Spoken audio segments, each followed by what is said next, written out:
Okay, we're going to bring up the lights.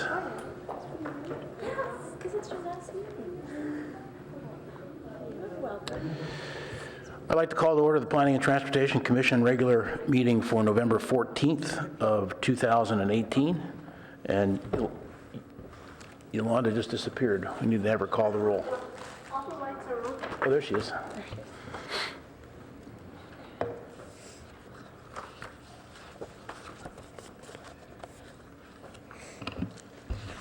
Commissioner Alchek, Commissioner Guardias, present. Chair Lowing, Present. Vice Chair Monk, Present. Commissioner Riggs, Present. Commissioner Suma, Present. and Commissioner Waldfogel. Present. That's 6 present, 1 absent. Thank you very much. The first item on our agenda is oral communications, and we have one card for that. Mr. Aaron Boone. Good evening, Commissioners. My name is Andrew Boone. I have lived on Woodland Avenue in East Palo Alto for the past 8 years and would like to share my thoughts on the city's plans for taking action on climate change. I think the city's programs and plans are insufficient now in 2018, given things that have happened recently. The election of Donald Trump as president has really taken a major step backwards towards taking action on climate change. Withdrawal from the Paris Climate Agreement and many other bad policies, trying to cancel California's stricter vehicle emission standards. So all of those things, we need to do more. If the federal government's going to do less and in fact be hostile to protecting the environment, the city of Palo Alto has to do that much more. Now, of course, the city is, not a large city, so the reductions that we make in our own emissions are a small part of the total, of course, for the country and the world. But the point is to be a leader, is to demonstrate what can be done. So what can be done in a city that is well poised to do it, a city that already residents and workers use alternative modes of transportation at high levels, where the residents are well aware of the environment and climate change as an issue. So I would recommend that this commission, or whichever appropriate body of the city it's for, look into updating the climate action plan to be something that is the actions we really need to take to avert catastrophic climate change. Thank you. Thank you. Are there any agenda changes, additions, or deletions? Okay, seeing none, we'll stay with the agenda as is. So we have the city official reports, assistant director's report. Thank you, Chair, and good evening, Commissioners. Just a couple of items to report. Some projects or reports going to Council that you may be interested in tracking. One is on November 19th. The City Council will take up the House roof deck request and the broader policy for downtown roof decks on non-compliant facilities. That happens on the 19th. On November 26th, the City Council will have a public hearing on the housing work plan for 2018 that the Commission has discussed and forwarded a recommendation onto the City Council. And then on December 3rd, there's a couple of items going forward. One is when the City Council reviewed the ADU and JADU revisions to the city's ordinance, they had directed staff to return with an amendment resolution to not charge the development impact fees for garage conversions, a garage conversion to an ADU. And so that's going to go to the council on the 3rd. And we have this isn't something that we're getting into right now, but at some point we're going to be working on the housing element update for the next regional housing needs cycle. In anticipation of that, the City Council has already signaled its interest to engage with the county and other interested cities in the county to form a subregion. This would allow Palo Alto to work with its neighbors to identify the best opportunities for providing and addressing the regional housing needs for the county, instead of it being established by ABAG. And then another item going on the 3rd is the downtown CAP, the Planning Commission, I think, had a discussion on this in January. This is the repeal of the 350,000 square foot limit for non-residential development downtown. That's going to go to the council on the 3rd as well. And that concludes the report.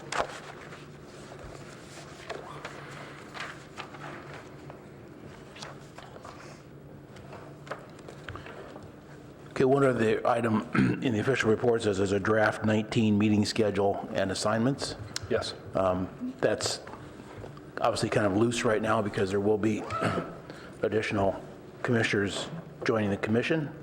I just want to point out that being ever optimistic, I think we should look forward to booking our second annual retreat as the year gets underway in 19. So we look to do that as probably a special meeting, and at the next actual meeting, which is December, maybe we can get into the specifics of a date for that. Sure. We can't schedule that now. We could try. Sure. My schedule, I I would prefer to schedule. I like your optimism. That's We good. can schedule something now.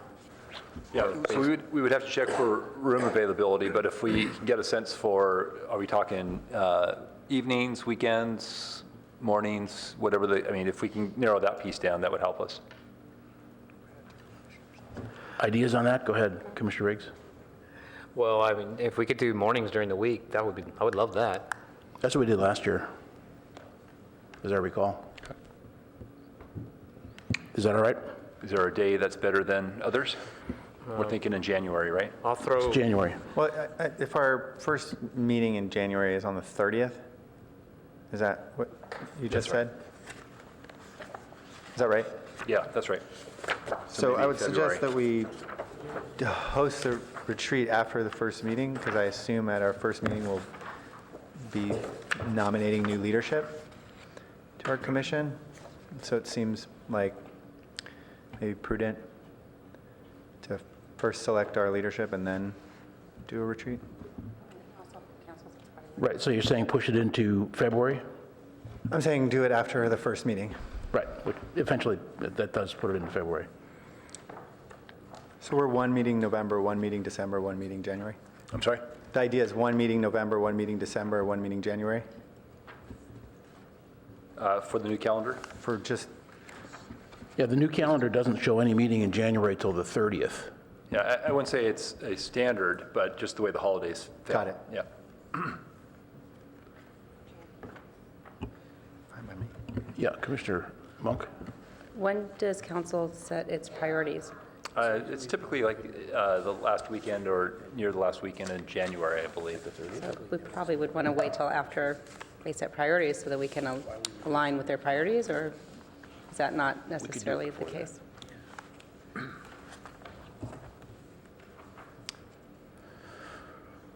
Chair, I was just recommending that you might want to consider waiting till council sets its new priorities so that you get a more productive conversation that would have alignment with council priorities for the coming year. Yeah, that's always a fair debate.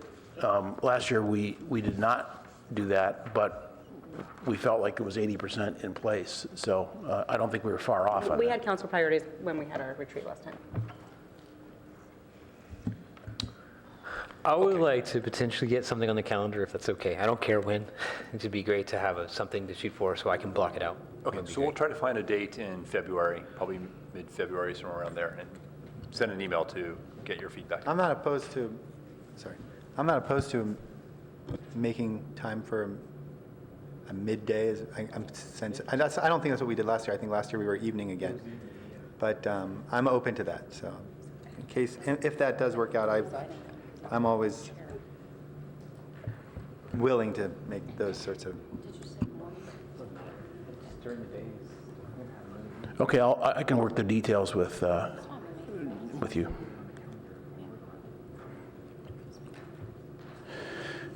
Okay, thanks.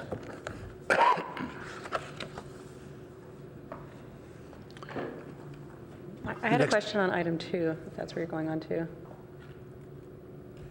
Do we have an annual, a requirement for annual review of the comp plan? And is that supposed to be on our agenda for December? Matter of fact, you do have that requirement. And we're working on it, actually. So it might show up, It's not going to show up this year, okay. but we are working on it. So are we compliant with the annual requirement if it shows up next year? Yes. Okay, thank you. There's two, and just to add a little bit more, we have a local requirement and there's a state requirement. And so what we're looking at now is how do we report this in a way that we're not doing duplicative work? And we're trying to make the report even more meaningful than it's been in the past. So it's going to take us, we have a new comp plan. We've got a lot of implementation policies that we need to address. And so we're taking a little bit of extra time to get a nice format for the commission and for the community to see what we're doing. And we hope to roll that out in the first part of next year. Okay, so the next item is item number 3, study session. Go ahead, yeah. I may have missed this. I feel like there's a lot of information out there. I don't always love to just rely on the single sources we have. So is there anything you can share with us about the President's Hotel situation?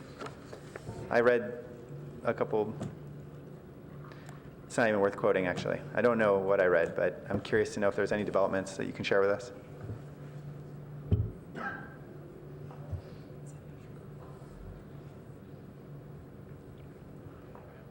Yeah, so I can tell you that there's no application that's been filed.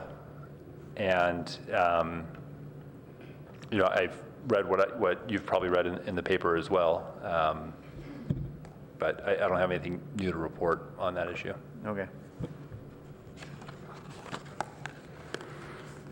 Okay, so item 3. Study session on the conceptual design options to improve connectivity on El Camino. I'm going to start with the staff report and then do public comment. Great, thank you, Chair. I'm going to just introduce Sylvia Starlack to my right and Jarrett Mullen to her right. Jarrett's going to give you a brief introduction and then introduce our consultants.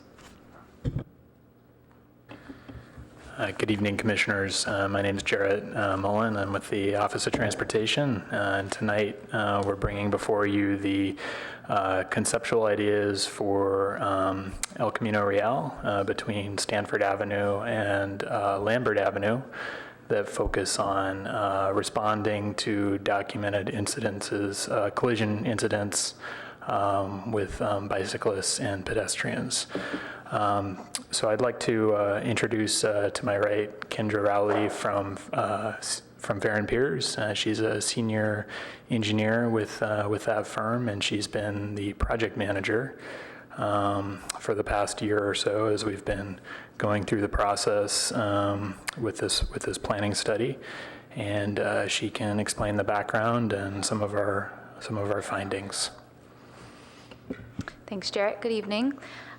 So I just want to give you a little preview about what we're going to talk about tonight. I will go over why we're doing the study and a little bit of context about the project and what we've heard from outreach efforts so far before we dive into the draft design concepts, and then we'll follow up with some discussion and feedback from you guys.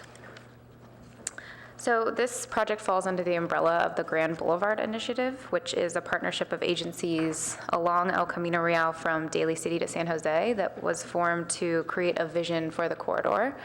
But the primary focus of this study in Palo Alto is safety. So from 2006 to 2015, there were 51 people walking or biking that were involved in a collision with a vehicle. And the city was awarded Caltrans grant funding on the basis of these collisions and because of the high opportunity to improve safety within the corridor and within the city, with the additional goal of developing guidance for the rest of the El Camino Real corridor. The collision data is summarized into 8 trends or collision profiles that get at the heart of the safety issues for those traveling along and across El Camino by bike and on foot. Several of these trends indicate the need for better bicycle crossings and connections between destinations. So notable trends are the high-speed and shared travel lane, which accounts for 1/3 of the bicycle collisions. These are mid-block side swipe, rear ends, and lane changes. So this indicates that people are biking along El Camino Real. Another third of the bike collisions was wrong way bicycling along El Camino Real. So this may be people that are biking for a short distance, for example, to get to a destination. Trends for pedestrians indicate the need for better visibility and also new enhanced crossings. Over a third of the pedestrian collisions involve seniors 65 or older, and more than a third occurred at a side street with a stop sign. Also notable are the red light violations that are common among both the pedestrian and bicycle collisions. Another issue on El Camino Real is connectivity and access. So collision trends indicate a demand to bike along El Camino Real, and we also know that there are many destinations on the corridor that are difficult to access directly without traveling along El Camino Real, even just for a short distance. So this includes bus stops, the Cal Ave Business District, office buildings, and community facilities, in addition to several bicycle routes that cross El Camino Real that are shown on the slide here. And we also heard these points reinforced during outreach. In some cases, El Camino Real is the most direct path to get to these destinations by bike.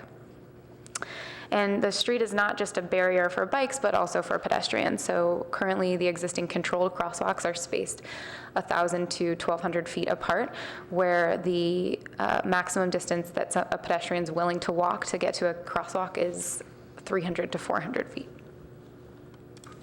So I want to add a little bit of additional context and go over what we've heard so far during outreach before we share the draft concepts.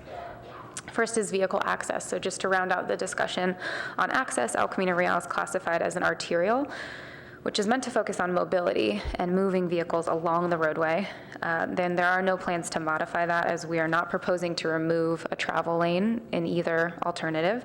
So one thing that El Camino Real does have is on-street parking, which conflicts a little bit with the arterial classification and lends itself more to a local street. And public opinions diverged during outreach. We've heard pretty strongly for maintaining the on-street parking, especially from the CalMocha Business Association, but also we've heard from the public that they're in favor of removing it. So given that one of the alternatives being studied requires the removal of all of the on-street parking along the corridor, we did collect parking occupancy data, which is shown here on the screen. We collected data for 3 different periods: the weekday lunch period, the weekday dinner period, as well as the weekend lunch period. The dark red color shows the high level of parking when parking becomes difficult to find. And so you can see that's most common towards the north end of the segment during the weekday lunch period. Since the project began, we've done 3 rounds of outreach of various formats. The dates and formats are listed here on the screen.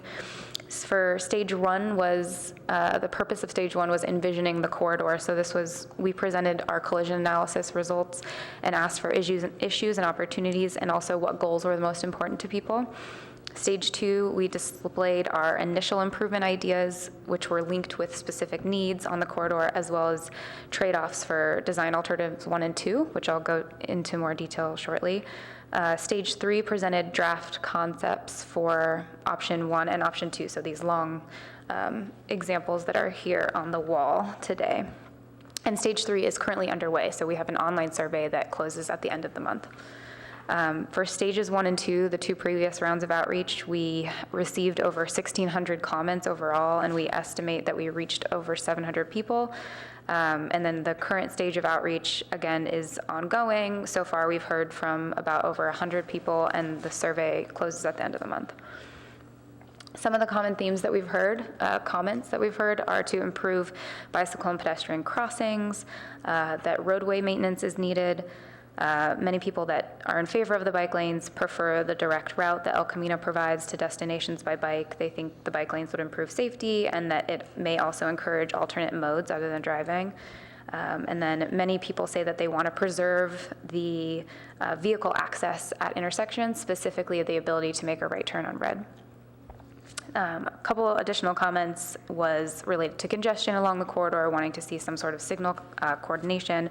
And then also we've heard both that people are in favor of bike lanes, and also that they prefer, from a separate group of people, that they prefer to focus improvements on parallel routes for bikers. So I'm going to share just briefly the two alternatives that we're presenting today and that we're presenting during this current round of outreach. So just as an overview, option 1 includes protected bike lanes, and this does require the removal of all of the on-street parking. Option 2 does not have a bicycle facility on El Camino Real, and the focus again would be on potential enhancements to parallel bikeways. Some on-street parking would be removed for safety benefits just at intersections to improve visibility there. The trade-offs between the two, option 1 would result in safer bicycle access to destinations and along El Camino Real and respond to the known bicycle collision patterns. But it would require additional parking management analysis so that the impacts of removing the parking were minimized. Option 2 does not provide an equivalent degree of bicyclist connectivity or safety. And both of these alternatives are consistent with goals and policies and programs in the current comprehensive plan. So both options also include pedestrian enhancements at intersections to shorten crossings, to improve visibility, and to slow down vehicles. There's also streetscape and placemaking opportunities to beautify the corridor with landscaping, street trees, and pedestrian scale lighting. For both alternatives, buses would stop in the lane with passenger amenities at bus stops like transit shelters and pedestrian scale lighting. And option 1 would focus a little bit more on addressing safety at intersections for bicyclists because you do have that bike facility on the corridor. So that's what you're seeing here on the left side is a potential protected intersection at Cal Ave. So this is to address conflicts with right-turning vehicles. Some additional highlights of the design concepts here. Improvements at Stanford focus on connecting bikes to the existing Stanford Trail, as well as improvements to the bus stop there. There are some signal timing changes that we're recommending at Stanford to address bicycle conflicts at intersections. For example, adding a separate bicycle signal phase so that the heavy southbound right turn goes separately from bikes. There's also bike boxes there to accommodate transitions and turns, which would require prohibiting right turn on red to protect the bikes that are waiting there. At Cal Ave, again, bus stop improvements, and then in option 1, as I mentioned earlier, potentially a protected intersection to address right turn conflicts with bikes. And then at Hanson Portage intersection, it's an offset intersection. There are short sections of protected bike lanes to connect those offset side streets through the intersection, so to make that transition for bikes easier and safer. And the designs for 1 and 2 at that intersection are similar. So there would be a short section of protected bike lanes in either option. So finally, I wanted to share some initial studies that we've been doing for Page Mill Road, where we've looked at the potential for bus queue jump lanes. Just as some background to this idea, the transit priority treatments or transit priority treatments in general are identified as a mitigation measure in the comprehensive plan EIR, and were conceptually developed with feedback from VTA. So we tested multiple alternatives, and this is the one that came out as the preferred, which is adding a dedicated right turn lane in both the north and south directions for vehicles, which would then be shared by buses as a through lane as a way to skip the queue of vehicles that are going straight. This would require about 11 to 20 feet of widening of the intersection and property acquisition in order to accommodate this extra right turn pocket or queue jump lane, and the widening would be on the west side of the road only, along the frontage of the Palo Alto Square and Mayfield Soccer Complex, in both cases impacting the landscaping bordering the parking lots. At a high level, the results show a substantial reduction in delay for transit at the intersection and also a moderate reduction in delay for vehicles. So that is actually all I have today. This last slide just shows some of the topics that we wanted to focus on in terms of feedback from you all and for discussion today. So we want to know what you think about the on-street parking removal. Also, if there are any additional studies or research that you would like to see related potentially to the parking occupancy, just where should we focus any additional studies? And then finally, the Q-jump lanes that I showed on that last slide, if you guys have thoughts on the trade-offs there, in particular related to the right-of-way acquisition and the removal of landscaping. Okay, thanks. Any other additions from staff? If not, we'll go to public comment. We have 3 cards. There's only 3. Let's get there. The first one is Andrew Boone.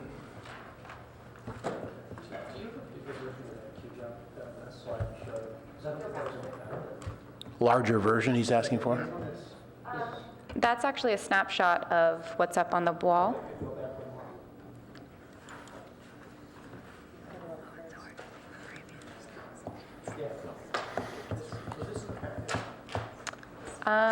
It may not have been. Oh,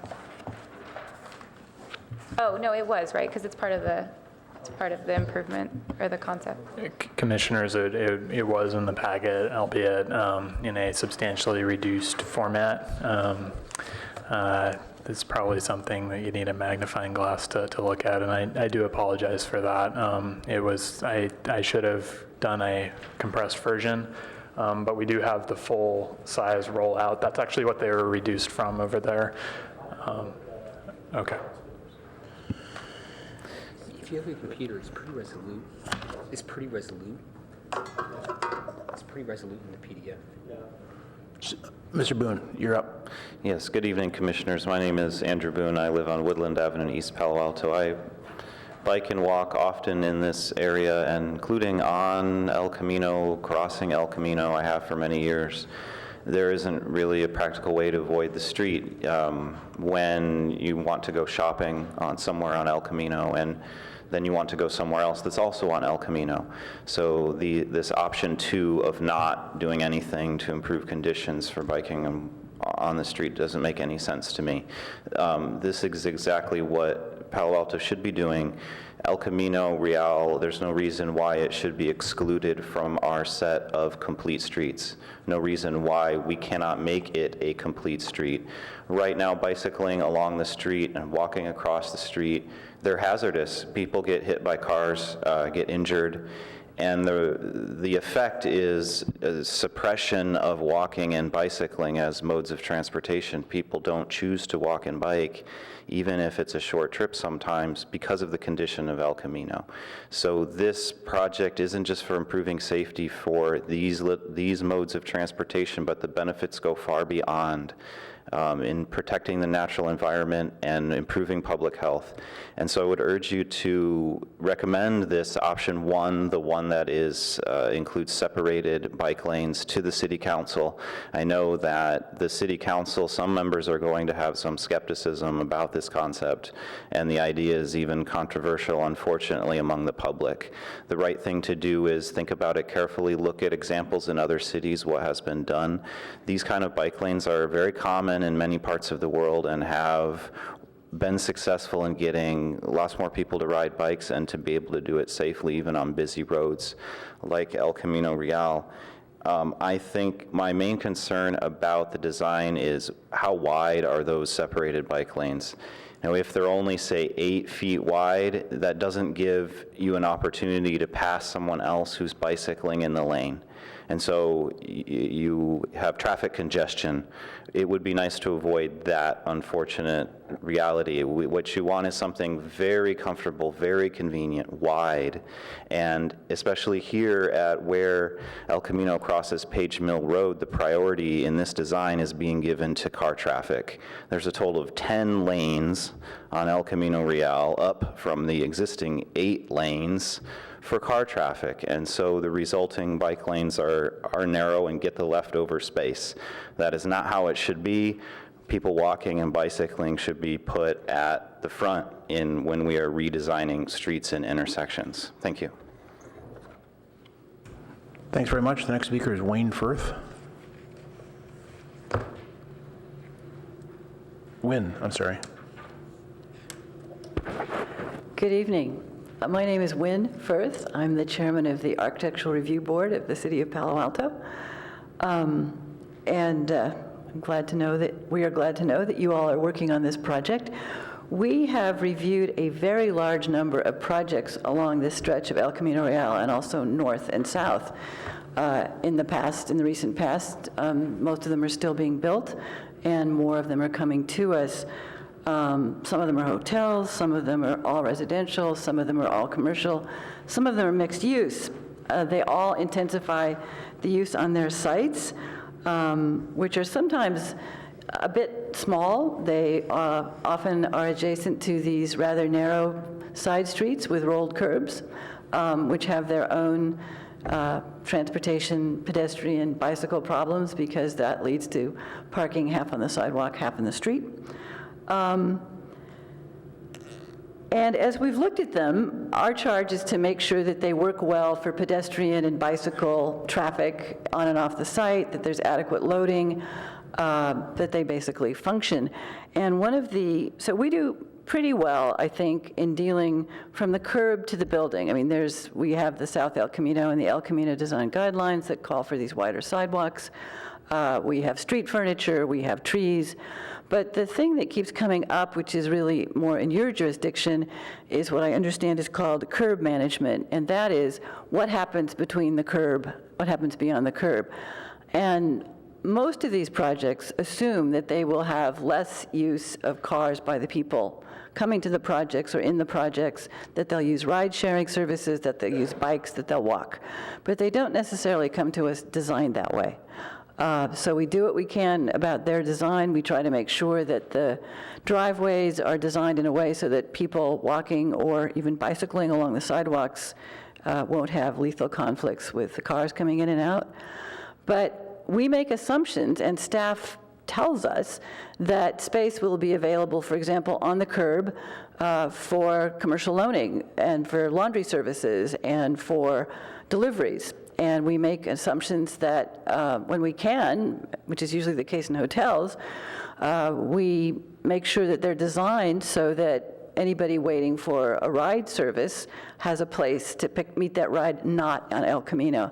But we can't do that for some of these projects. They're simply, if you look at that one, if you look at the top left-hand corner, I think, where it says bus stop, that's the new small unit housing project, which is designed on the premise that people will use alternative forms of transportation.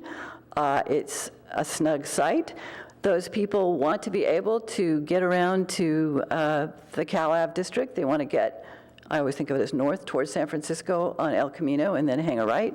And they're fine once they get across the way, but it's hard before that. So as you do this, we would very much appreciate it if in thinking about this, you think about how those on-street support functions of these new and old developments interacts with what you're thinking. Thank you for your work on this. Great, thank you. Ken, is it Hoya? Ken Joy. I'm a resident of the Ventura neighborhood, and I want to thank staff for the work preparing this and you all for considering it. I have to say I went to one of the data collection meetings that the consultant mentioned at the farmer's market, and I probably marked something on the form there that I've since changed my mind about. At one point, I was firmly of the belief that bicycles were better served by going parallel paths, but my mind's changed. And I think the key thing that did that was something that's referred to as a Peninsula Bikeway, or the Managers Mobility Consortium. People are trying to look at how you can get from Redwood City to Mountain View on a bicycle. And it seems to me that the best place is probably El Camino Real, and the plan that's put forward here as option number 1 would really serve that. So I encourage you to consider that as a strong option. I do have one question. I don't know that this has been addressed, but I'm not sure where northbound cyclists would be coming from as they move from Lambert towards Portage. How does this plan tie into the existing connection between the Ballpark Path along Margarita to Park Boulevard? One other thing I'd love to see is 24/7 automated data collection of all bicycle movements on El Camino Real in this project. So if you could toss that in there, that would be super. Thank you for your time. Thanks. David Cole?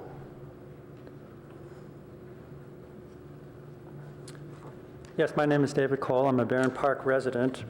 I also went to a meeting just earlier this week about this project. And as a cyclist and cycling advocate, I actually support option 2. I think that parallel routes gets you away from the most congested, highest possible accident place to put a bike path. Even if you had a protected bike lane, you do not get rid of the right hooks and the 2 lower sections of accident reports that were on the staff report. Those don't go away. Protected bike lane on El Camino will never be an 8 to 80 bike path. It just would never feel safe. As far as having a connected route from Redwood City to Palo Alto, that's a tough one. I think in our area between Lambert and Stanford Avenue, we do have very good parallel routes. I would rather see money put into Park Boulevard and to unfreeze those funds and finish that project and those projects, the bike boulevards, to make that the safest alternative so that people would gravitate to that area. On the bulb outs, learn from Arastadero. They redesigned all the bulb outs because they were too sharp, so that they paid twice for that. So start with the Arastadero radiuses and reconsider that. Also reconsider and have modeled the amount of rear-end collisions that happen when somebody slams on the brakes to make this 90-degree turn when you have bulb outs, and how sharp that should or shouldn't be. I know you want to reduce that crossing length for pedestrians, but consider the backup of traffic. On the jump queue lane, if you're heading northbound in the morning on El Camino towards Page Mill Road, it backs up all the way to Matadero. So that this little jump in and out of lanes that they show along El Camino is totally not feasible. So the jump lane needs to be redesigned or considered, because it's just not possible with the flow of traffic in the morning. At 8:30, I couldn't, it was jammed up to Matadero, all lanes. So I think that needs a little more thought. Thank you. Thank you. Cedric? I'm Cedric de la Beaujardière. I live in Barron Park. I am what you classify as a strong and fearless rider. And I do ride down El Camino quite often on my bike. When I am going to businesses on California Avenue, for instance, is the most frequent thing. If I'm not going on Cal Ave, I go to Park, and Park is a much more friendly bicycle route. But I do often go on El Camino, and even as a fearless rider, it is absolutely terrifying. So I strongly support option 2. I think it would be a great improvement to bicycle safety. As we saw, there was 31 accidents, 31 collisions between bikes and vehicles in that period, so that's significant. And so, yeah, it would increase safety, and I think, as others have mentioned, it would also potentially increase the mode share, including all those developments that are depending upon increased mode share of bicycling and walking. If you do option 2 instead, I noted that there is some places where there's there's kind of a wide bus stop connected to the sidewalk, and the idea is that the bus stops basically in the traffic lane, and the idea is that a bicyclist should stop and wait for the bus to go, and then go forward. As a cyclist who rides on pretty burly streets like El Camino, I can tell you that a cyclist like me is not going to wait behind the bus. They're going to go around the bus, and then there is the risk of getting hit by a car behind them. So given that option 2 has some slight improvements for bicycling, but not very much, and doesn't really address the bulk of those collisions that are the behind swipe collisions. I think that that aspect of it really needs to be considered, and allow the buses to pull out of the way of traffic and let the bikes go past. Thank you very much. Please support option 2. Thank you. Helpful. Kelsey Baines? Good evening, Commissioners. My name is Kelsey Baines. I'm a resident of University South. And I just want to start by saying I support these efforts to generally make El Camino safer for pedestrians and bicyclists, regardless of which redesign you go with. However, I would favor the redesign that creates protected bike lanes over retaining on-street parking. My reasons for this are about traffic.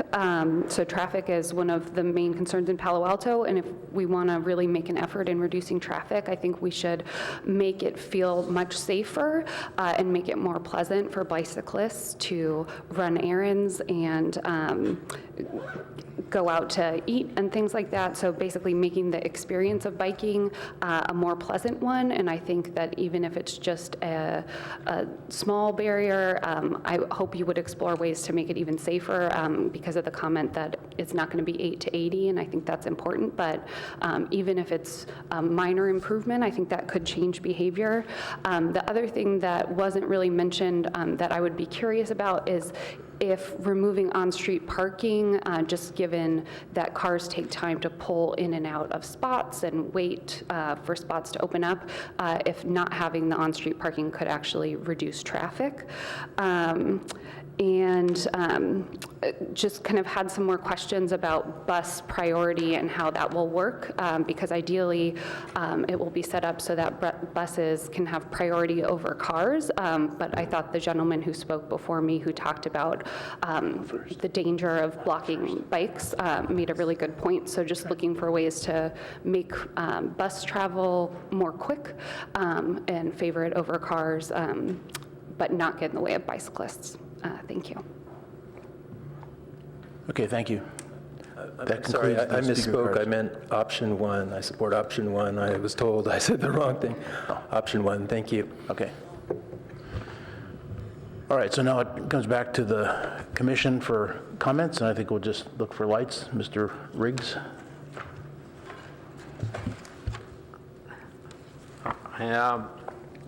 So I'm going to just kind of structure my comments on this because I have comments and questions, and I need to kind of unpack them. So maybe we can stop and if you want to dive deep. So I guess my first kind of comment is I feel like there may be some embedded bias in the locations that you've gathered some of the feedback. They all seem very concentrated around Cal Ave. So they seem to be targeting a certain type of user, and that user may be already biased towards, maybe already have a cognitive and/or availability bias that is already slanted towards biking or walking, particularly if you're doing it around farmers market. So I would just caution you to maybe expand the type of event that you're doing. And maybe put somebody out there at Mayfield during the day to talk to the people, all the people where they're waiting to get their kids after soccer practice or something like that. That may be a good idea. Maybe you go further up or down Cal Avenue, but I just think expanding that audience might be a good strategy. I guess the second big question and or comment is, I think it's really clearly, the physical design options here, I would suggest similar interventions, but I feel like you're giving us two ends of the spectrum with nothing in the middle from a physical intervention standpoint. One is basically almost a status quo alternative with certain minor augmentations, and one is exactly another extreme, super enhanced complete street. And there could be many different permutations in the middle of that, let alone many different options at any of these intersections. You mentioned a phase for the cars. I immediately thought was, why not do a full bike phase at Cal Ave, which maybe I'm misunderstanding your statement, but it sounded like there would be a right-hand turn phase as opposed to a full stop phase, which I know Caltrans will allow. Caltrans will allow for a full bike crossing phase where the intersection becomes an effective scramble. So I think we just want to make sure that we've looked at the full, I would want to make sure let me not speak for the rest of the commission, you've looked at the full range of options, and I've not been presented those options, and I don't know that they've been dialogued. I see two ends of the spectrum, so maybe, I don't know that we need to dive into that, but I just see a limitation. I think that, yeah, I would say personally, I favor the kind of the more aggressive, just based on my personal bias, the more aggressive complete street. I do think that the curbside management piece is better facilitated by removing the parking, particularly for all the housing that we're, and other kind of active serving uses that we're putting along El Camino. But I would say that I have one concern, and this is like, I'm kind of drilling down to the meat of my comment, is that I'm really concerned about embedded bias in the original, the first slide, 51 collisions, okay? You haven't told me anything about traffic volume. You haven't told me anything about bicycle volume. You haven't told me anything about pedestrian volume. You haven't told me anything about parking occupancy. And I want to believe that these interventions are appropriate, but I don't know what the current patterns are, if this type of investment per volume is warranted. And what we know is that these 51 collisions wouldn't stand up in a traditional Bayesian statistical model. We know that this is not a significant sample, and that this is most likely a randomized, this is random. And so unless I can look at the volume data, I don't actually know that that we would be making a good use of prioritizing limited transportation funding along this corridor. And I think we heard that in my opinion, we heard that from a couple people in the audience who felt like prioritizing off El Camino was a better option for their own commute. But I haven't seen the cyclist data on each of these corridors to know whether or not we would induce, I don't believe that we're going to induce, I think we have to be cautious in saying that we're going to induce mode shift by physical intervention, because there's very little literature that shows that, but what we're going to choose is people traveling differently.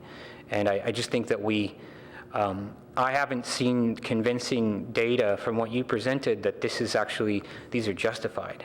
And I think that it's maybe time to step back and maybe take a data-driven approach to what I want, which is this awesome cycle track you're pitching. But I haven't seen the data-driven argument here. And maybe I'll leave it at that. I have some other detailed design options if, that option one, that sexy El Camino awesomeness is going to happen. But I think it's not worth maybe driving into that until we know that that's the right policy choice. And that'd be that's really the concern that I have starting off here. Okay, if I said anything too fast, I'm happy to go back. You don't need to respond, but you can respond, just so you know the ground rules. So if you wanted to give him any feedback on that, or we can continue until you have more. You don't have to respond.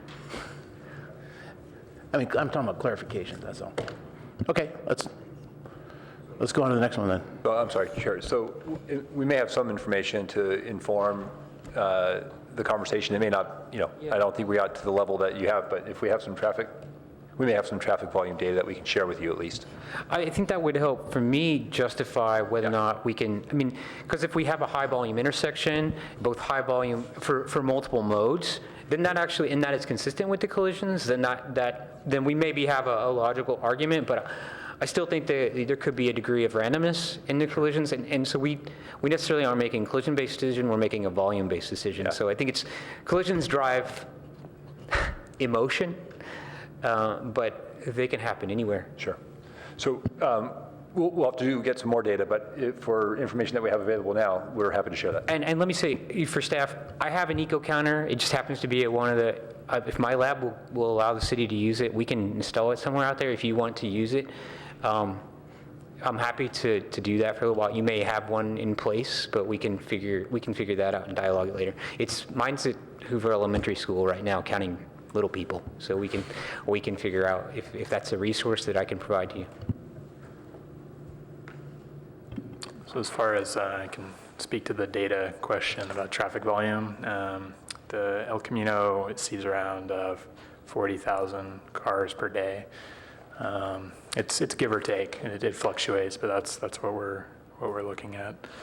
And then we also do have parking stall counts as well. It's a bit of an estimate because the stalls aren't formally marked, but throughout the corridor, it's 154 stalls, and that's the study corridor. I would just say we have to take if you looked at a probabilistic approach, that's a lot of volume for so there are far more unit collections, for example, at 19th Avenue and Highway 1 in the city. So I would like to see a probabilistic approach to that, not just, and you can't do that without the pedestrian and cyclist data. So Yeah, you can tell me 40,000 trips, but. Sure, no, I don't, we're not questioning that. I think we just wanted to share what data we had available now, understanding that we may need to do some more work. So, one of the things that is embedded in my suggestion is if there's not great spot counts on bike ped volume, that could be something that we ask Fair and Peers to do during peak hours to complement and reinforce maybe some of the argument. And I don't know if that's being done. Maybe that's something that we could ask Stanford about too. I don't know if Stanford, some of the themes. Done.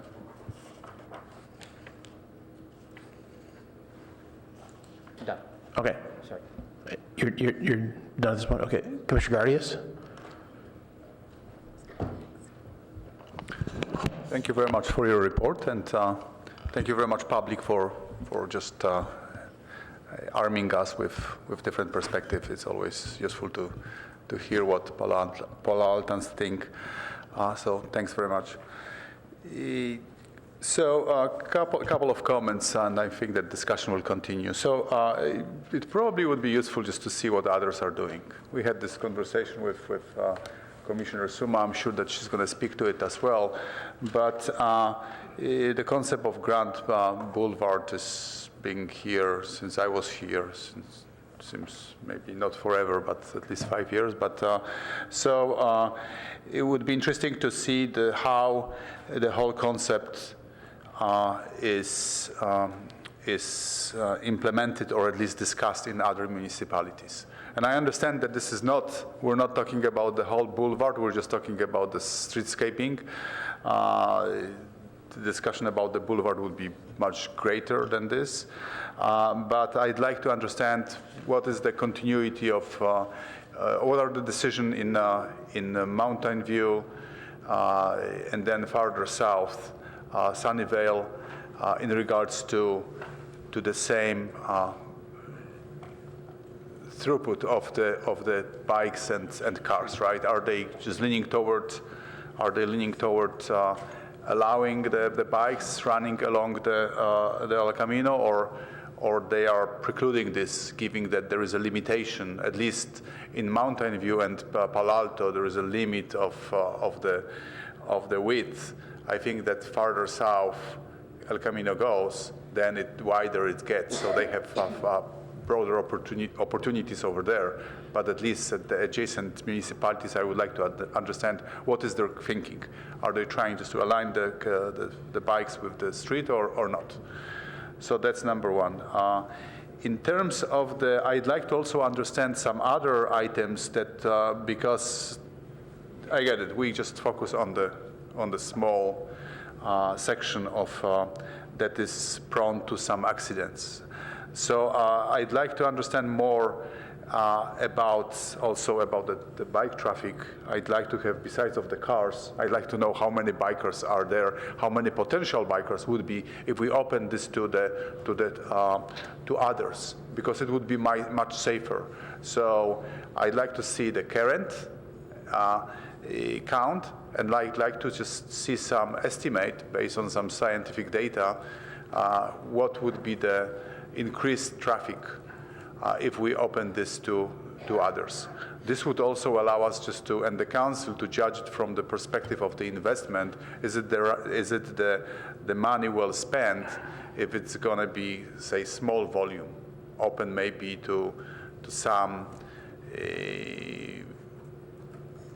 stronger bikers? I don't remember what the gentleman was calling himself, but would it be open to everyone, or it would be open only to a few? And then I would like to also understand, and maybe that's a different option, this current design although segregates, and this is option number 1, although it segregates bike traffic from the street, it's still, the bikes are still aligned with the street. That may be a nuance, but it's a very important nuance, because in some other municipalities, bike traffic is aligned with the sidewalk. Pretty much those bike routes are parts of the sidewalk, which is totally a different thinking. It's the same surface, pretty much. There is a very small separation between the pedestrians and the bikers. That extension may be used by the pedestrians due to some, I don't know, maybe due to during some other hours, but then it's a different concept than a separate lane that is part of a street. Also, I would like to see an option that would allow us maybe not use, my question would be like this: is there any other option than using of a park boulevard as an alternate route? Perhaps there is not, because we all going to look at Park Boulevard and say, okay, there's already bike route there. Do we really, is there any other alternative to pretty much allow bikes just to go in parallel along El Camino, as opposed to in a distance, which is Park Boulevard? And also I have a couple of questions, so maybe you can just help me with this. What is the cost of if those bus queue, jump queue lanes would be entertained? What is the cost of the acquisition of those properties that are in that would be subject of that acquisition? And you don't have to provide the answer at this moment, but probably somebody will ask this question. We have a chair of ARB, and she brought the question, the comment about the properties that are along this stretch of El Camino Boulevard.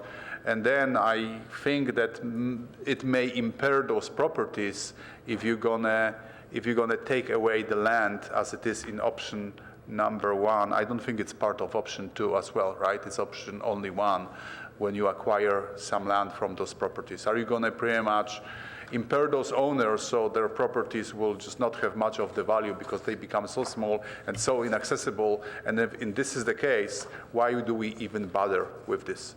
Has this been thought through, or it was just drawn because it's pretty? So I'm just throwing this, don't answer right now, but you should have those answers in the sleeve, because somebody's gonna ask this question.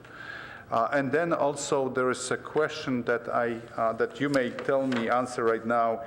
In option 1, when bikes are run along the El Camino Boulevard, that strip of road that is taken away from the street, it makes it narrower, right? Is that strip of land that's designated for bike lane? It's how wide is this, and is it taken away from the road, or is it taken away from the sidewalk?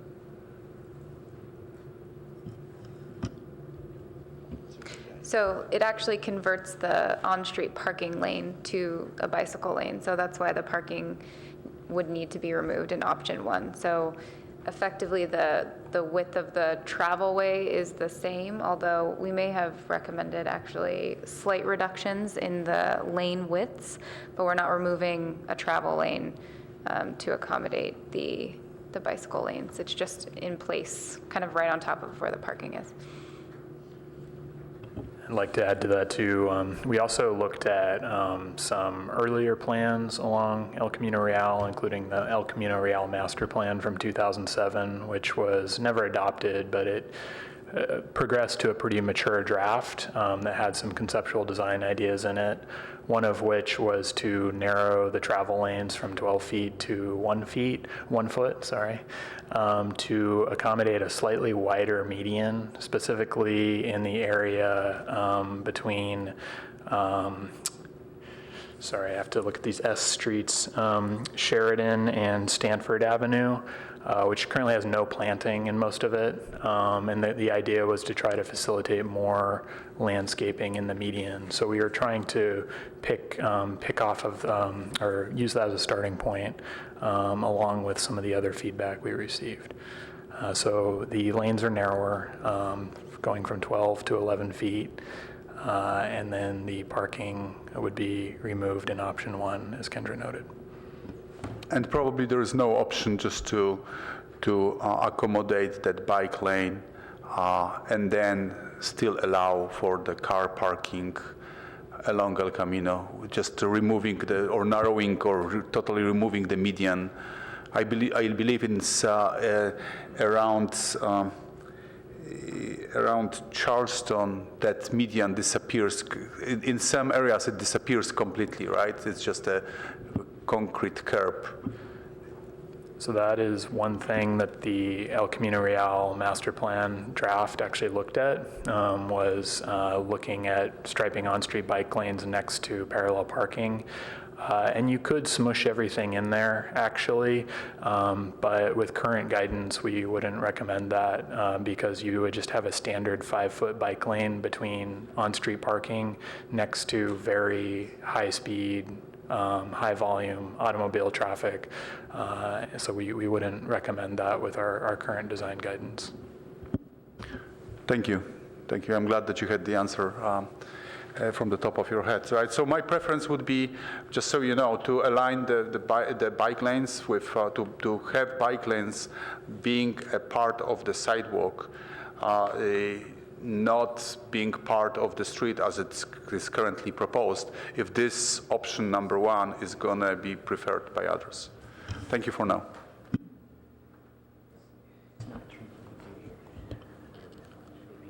Commissioner Monk? Thank you. And thank you to all the speakers that came out tonight. I think your comments were really useful, and I'm particularly grateful for our director or chair of the ARB who came out tonight. That was very nice to hear from you.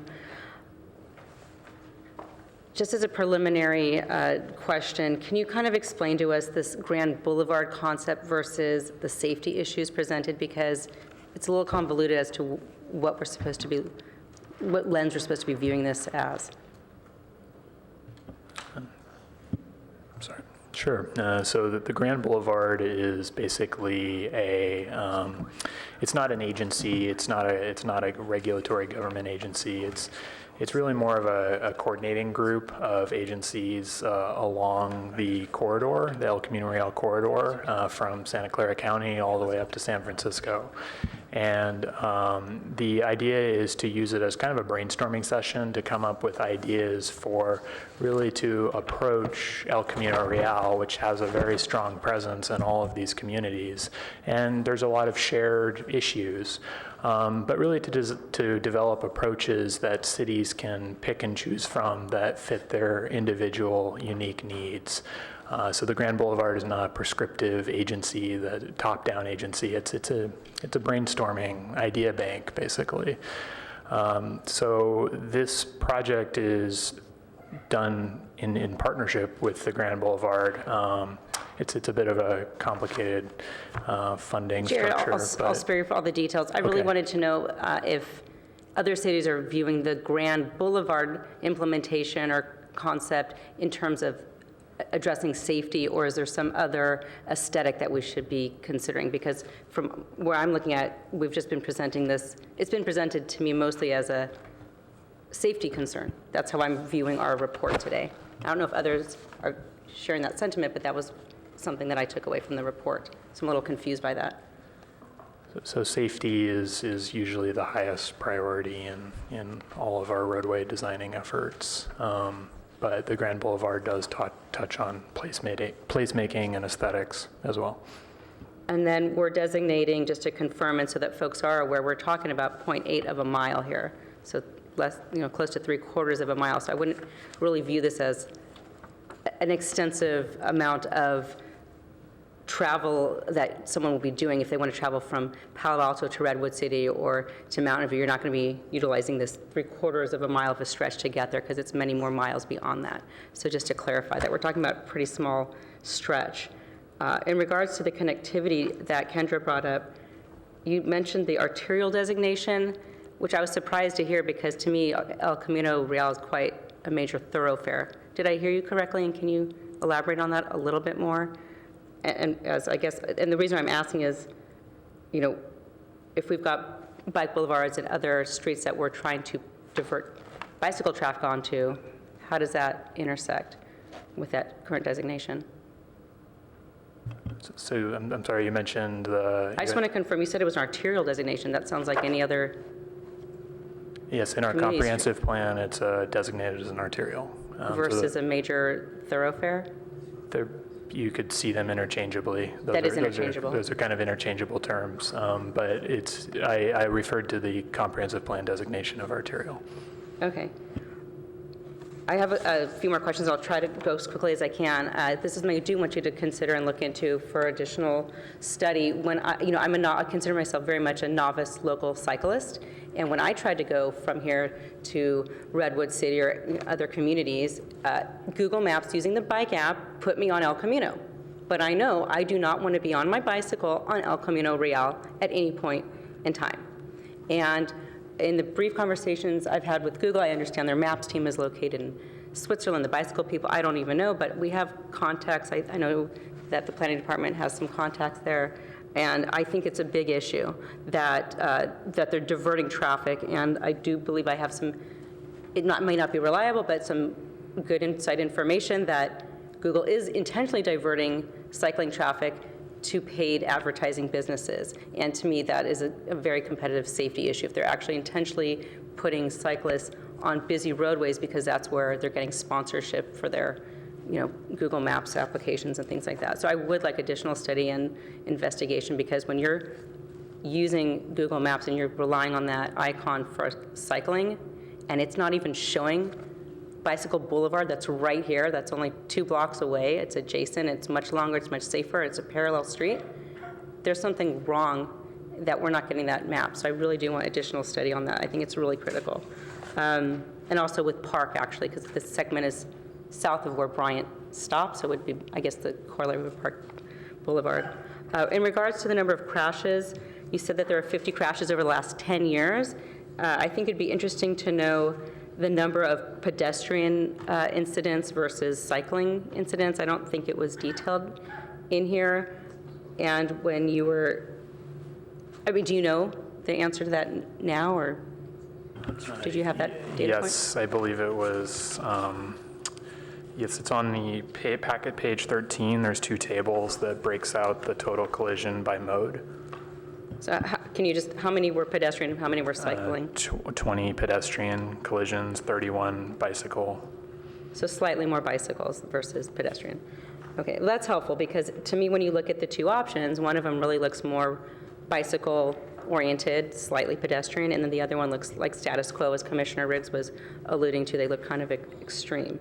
So just quantifying it in terms of where the data is helpful. So when you look at the proposals that were given to us, the 2 options, and that you said one of the issues was high speed. That was, you gave us a third, and a third. I think those were for cycling accidents. Is that right? The high speed, going the wrong way in seniors? That was the pedestrian, okay. So that was the total number. So in regards to high speed, so what I want to know is, how are these proposals solving for those issues? What's being done to address high speed? And this is just for you to consider. Are you putting any signage up? Are you putting any markers to indicate how fast people are traveling? Share the road. I know we have rules about too much signage in Palo Alto. We don't want to, I know we have other rules that we need to comply with, but is that happening? Because I would prefer to see that the solutions being presented actually solve the very specific problems that are identified, that they're being caused by people speeding. So is this slowing people down, yes or no? People going the wrong way, is this addressing that particular issue? seniors, I don't know what to say about that, if that's, because it's more likely that seniors walk versus young people, and that's just how the demographics turn out, or are seniors doing things that are, problematic? I don't know. So I think it was both commissioners that spoke before me were wanting a little bit more information on that. I think it would be useful.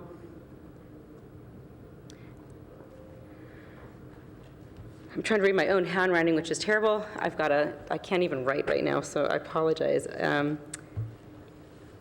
I'll just try to read it and see if it makes sense when it comes out. If the concern is over the bicycles and pedestrian accidents, then why does it seem that the options are kind of extreme that I had just mentioned? Are there other scenarios that were considered for the issues presented that were not presented tonight?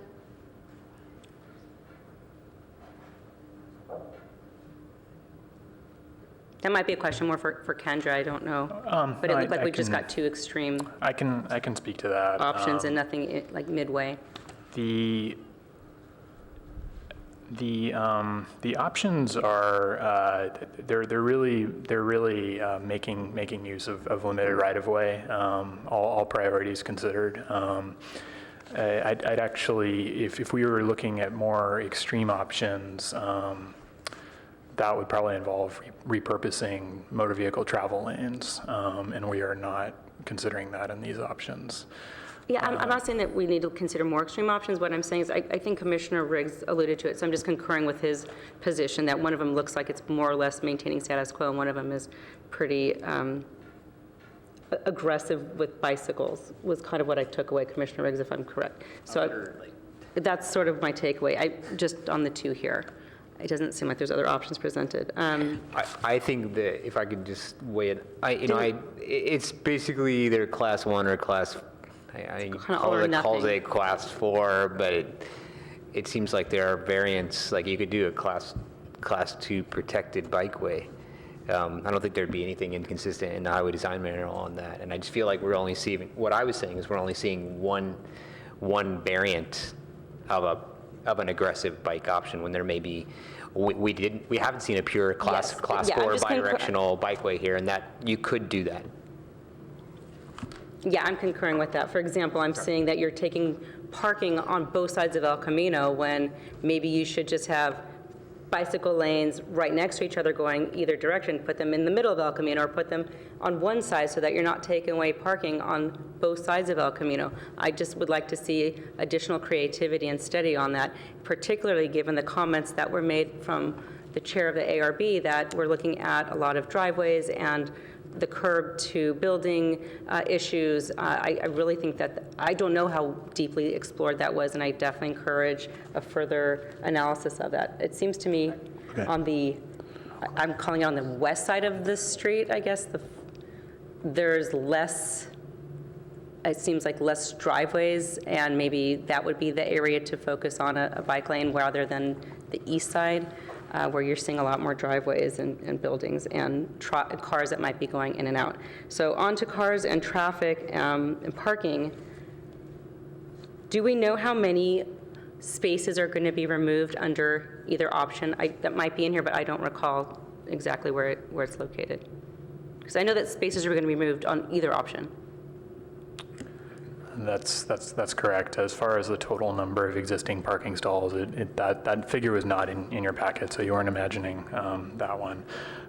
But the total number of parking stalls along the study corridor is 154, and that's between Stanford and Lambert.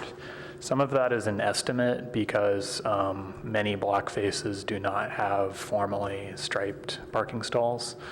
But when we did estimate, we estimated on the more conservative side.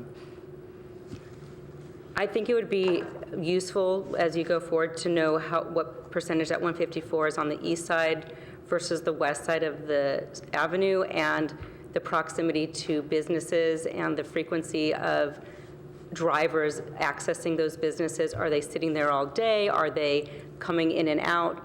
Those are things that you really need to be conscientious of, especially if we're trying to accommodate for cyclists, because you can put in these beautiful bike lanes, but if you're having cars come in and out every half hour at this one particular block or other cars sitting there all day, in dealing with doors opening and closing, things like that, it's going to be a factor. So so I am concerned about option one. I prefer option one over nothing, but it doesn't seem like the right solution at the time, and I don't think it's necessarily worth taking away necessary and desperately needed parking for roughly 3/4 of a mile.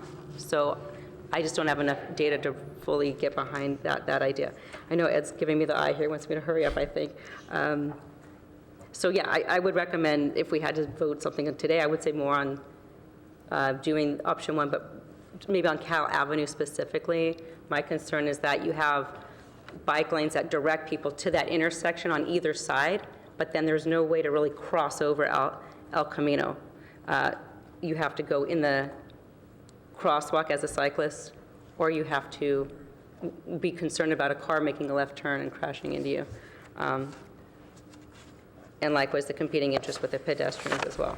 I do have more things. I'm taking a bit more time than, I've got more issues. I think I brought them up at the pre-meeting, Jarrett, so if you want to relay that to the consultant, you may. I was curious why we didn't hear from any cycling groups like SV, what are they called? Payback. Which one? Payback? No, the SV, the one that puts on the bike Palo Alto and did you consult with any of the local cycling groups to get their opinions? And I just didn't see, I don't know if that was part of your outreach or not, but I think it'd be relevant to find out who the stakeholders are in the community and get their input. I didn't see any letters come in either. I was kind of surprised by that.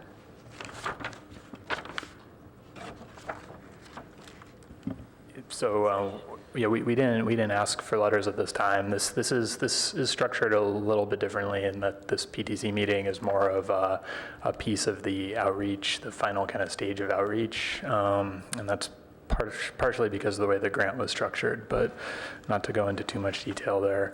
I did speak with a representative from the SVBC at the College Terrace open house and was reminded of the coordination with neighboring cities, which I can speak to later if that's requested. And we did bring this, the same information you're viewing tonight, before the Pedestrian Bicycle Advisory Committee earlier in the month.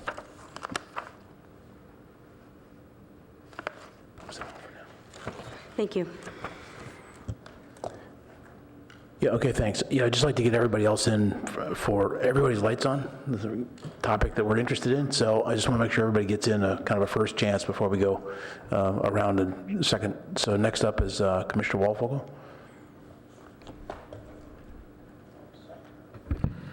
Thank you. Try to be brief, at least on this pass. I think this is the first transportation agenda item we've seen this year. That's right. And I would really like to see an El Camino master plan come back to us for discussion. If there is some policy around that, I'd like to know what it is. I don't know that I have that. And around El Camino master plan. And I'd also like to get a presentation on the Grand Boulevard. I mean, in 3 years, we have not had a presentation on the Grand Boulevard, what the status is. I mean, I'm not up to speed. Is BRT still under discussion for the Grand Boulevard? No. Has that ever been told to us officially?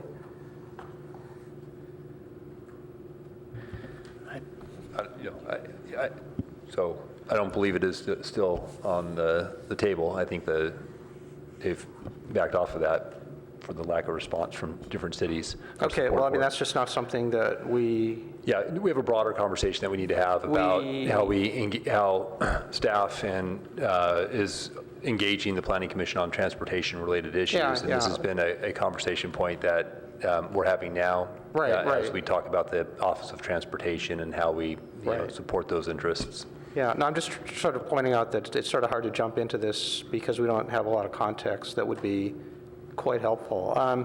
The other thing that I think we really need to hear about is how committed VTA is to transit in North County.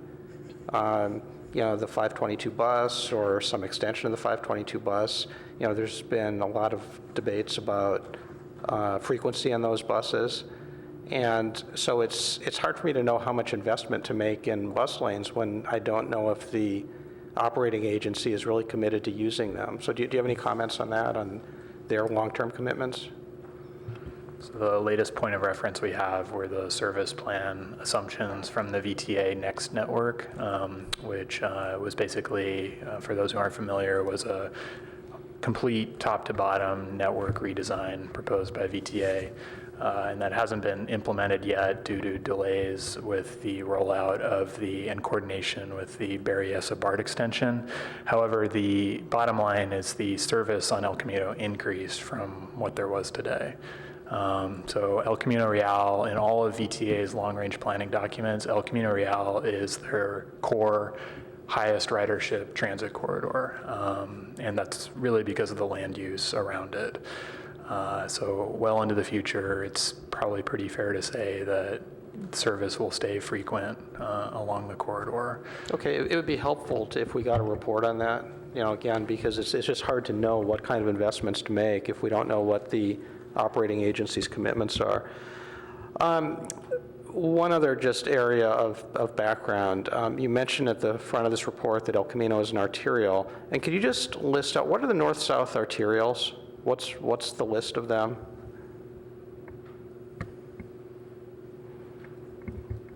I'm going to be working from memory here. Memory is a pretty good start. It's principally El Camino Real and Alma Street. Other streets such as Middlefield Road are actually kind of a sub-classification called a residential arterial, which is still intended to move traffic, but it acknowledges the residential context. So it emphasizes a little slower vehicle speeds and more landscaping and aspects like that. I cannot recall if West and East Bayshore are classified as arterial roads. Those are the Highway 101 frontage roads. So you'll have to forgive me. That's fine. So, but from a classification standpoint, you're saying that El Camino and Alma are the same category? Yes, that's correct. The El Camino is a little more unique because of its land use context. There's commercial services on El Camino, and also the changing land use on El Camino is unique as well. Alma does not really possess that characteristic. Additionally, El Camino Real is a designated state highway. It's under the jurisdiction of Caltrans, but they are a project partner with this grant. So they have been collaborating with us on these designs and participating in review all along the way. So does the arterial classification then put any responsibility for throughput analysis, or are we forecasting how much north-south traffic that we'll need to carry through Palo Alto over the next 2-3 decades as we look at this project, and also looking at things like, Alma might get shut down for some period of time due to Caltrain construction? Are we just sort of looking at all these things in the broader context of movement? Yes, absolutely. As far as these plans go, they really actually add motor vehicle capacity at the Page Mill El Camino intersection. The remainder of the corridor is really not really a change on motor vehicle capacity and operations overall. That word overall has me worried. Okay, it doesn't really, I don't think the report really gets to that, or whether it's, do we expect that the demand will stay the same, will grow, will shrink over the next 2 decades, 3 decades? The general assumption is traffic volumes. This is simplifying it, but you generally see an increase of 1% per year. That's generally what models boil down to. Okay, no, that's helpful. So if we built in 30% capacity growth over the next 3 decades in this plan?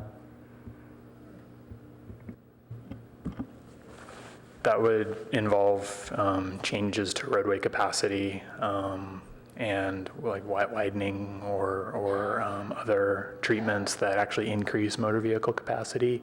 And that we haven't looked at that principally because the policies in the comprehensive plan generally do not speak to expanding roadway capacity. So I guess what we can expect is that delays will just increase.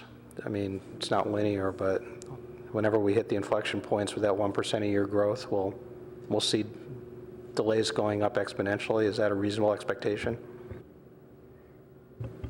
In the comprehensive plan environmental impact report, a full comprehensive traffic impact analysis was performed, generally using those growth rates. I'm simplifying it, but it generally used those growth rates to try to estimate or project future automobile demand at the peak hour.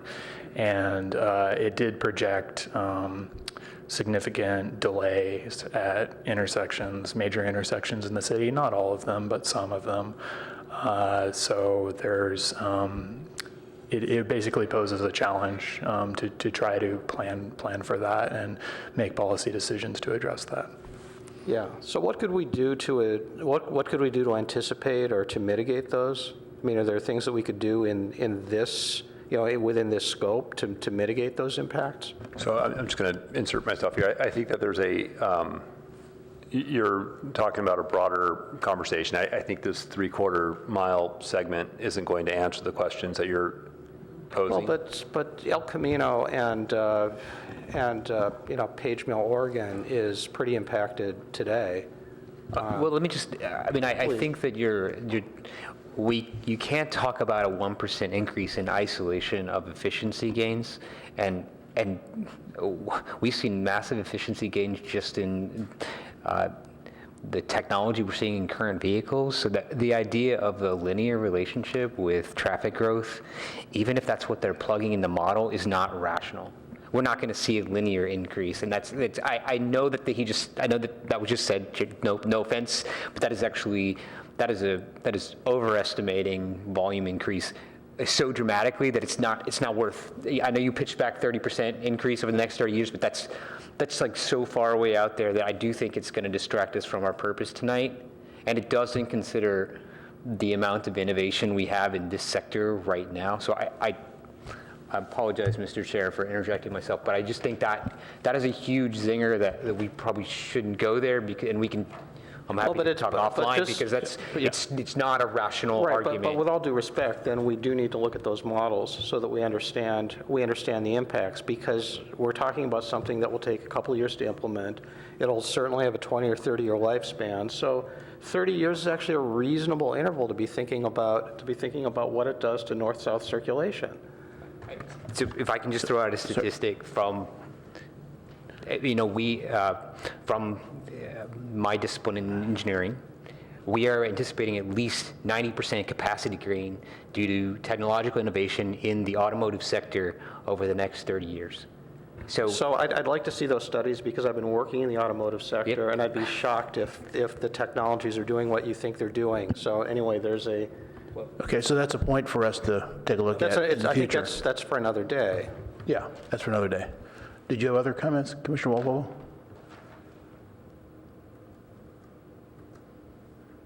I think I'll leave it at that. Thank you. Okay, Commissioner Suma?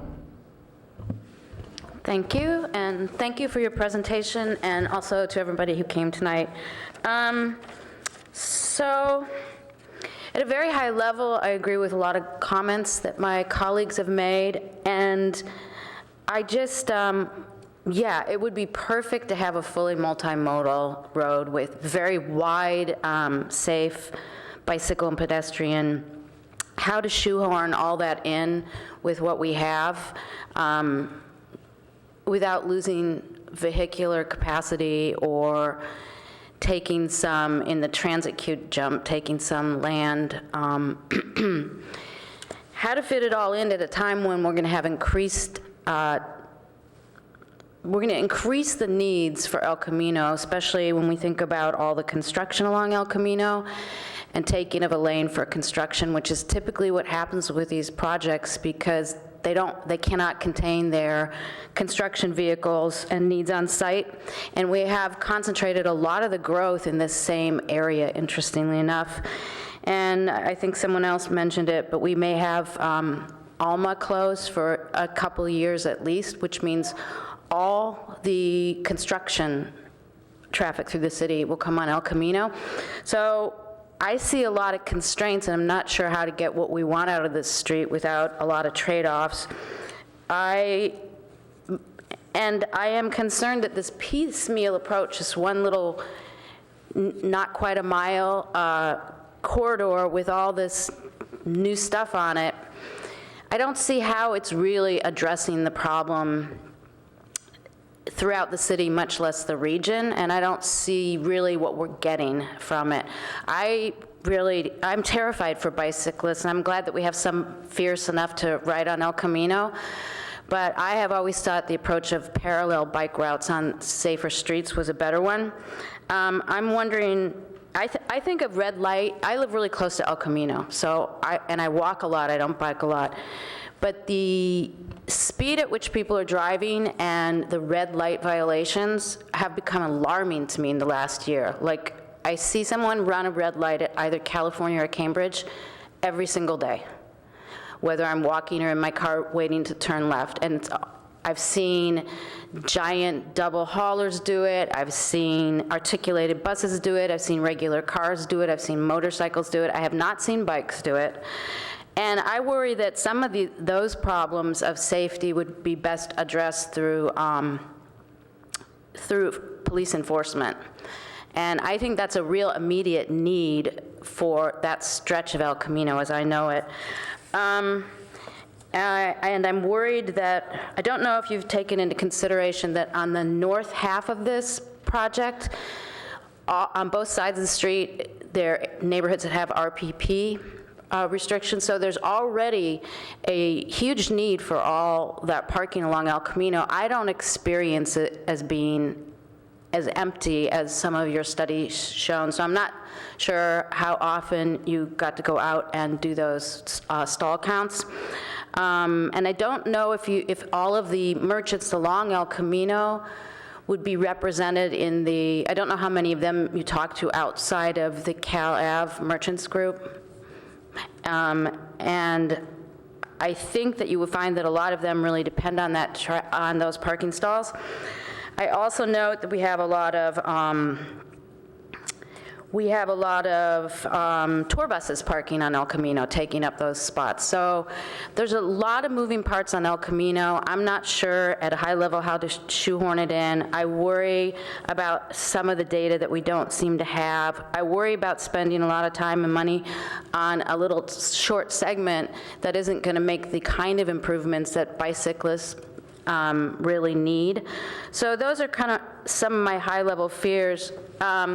Your transit queue jump at Page Mill Road, I think you should look at, on the northbound side, just north of Page Mill, you indicate taking a part of a lane there, and actually that bus stop, there's a project that's been approved there, and for that project to happen, the bus stop has to move up to the next block. So yeah. So I'm not sure that would even work there. So, and I wonder if you have done any sort of interface with with the police and emergency vehicle coordination, because I have seen more than once the lanes being so full and all the parking being full on El Camino, that a emergency vehicle has to go down the wrong side. Like if they're heading south and they go down the northbound lanes because they're emptier. And that's pretty scary. So I wonder if we've really coordinated with the emergency people. And I do worry also that we have had a trend lately of moving loading zones off of sites onto streets, which is also taking up parking. So those are just some of my fears, and I wonder if if we have really looked at all these things, and if we have all the data that Commissioner Riggs was talking about to make the best decisions about this going forward. So I will leave it at that for now. Thank you. Thanks. Commissioner Alchek? Good evening. Thank you for your presentation. Well, first I just want to recognize just how exceptional it is to have a member of our commission with such in-depth knowledge on transportation. I think every commissioner brings a unique perspective, right? And your expertise here is profound. Your comments are invaluable and enlightening to me personally. So Not that there was ever a doubt of your value, but I just want to reiterate it. I mean, what an asset. Okay, I think it's worth pointing out that the Grand Boulevard Initiative was first presented to this commission on April 30th of 2014. I want to share a thought I had at that meeting, since I was the only person in this room that was at that meeting. And I think it helps. I was the only person. You were not yet on the commission in April 30th of 2014. It was Carl King was a member.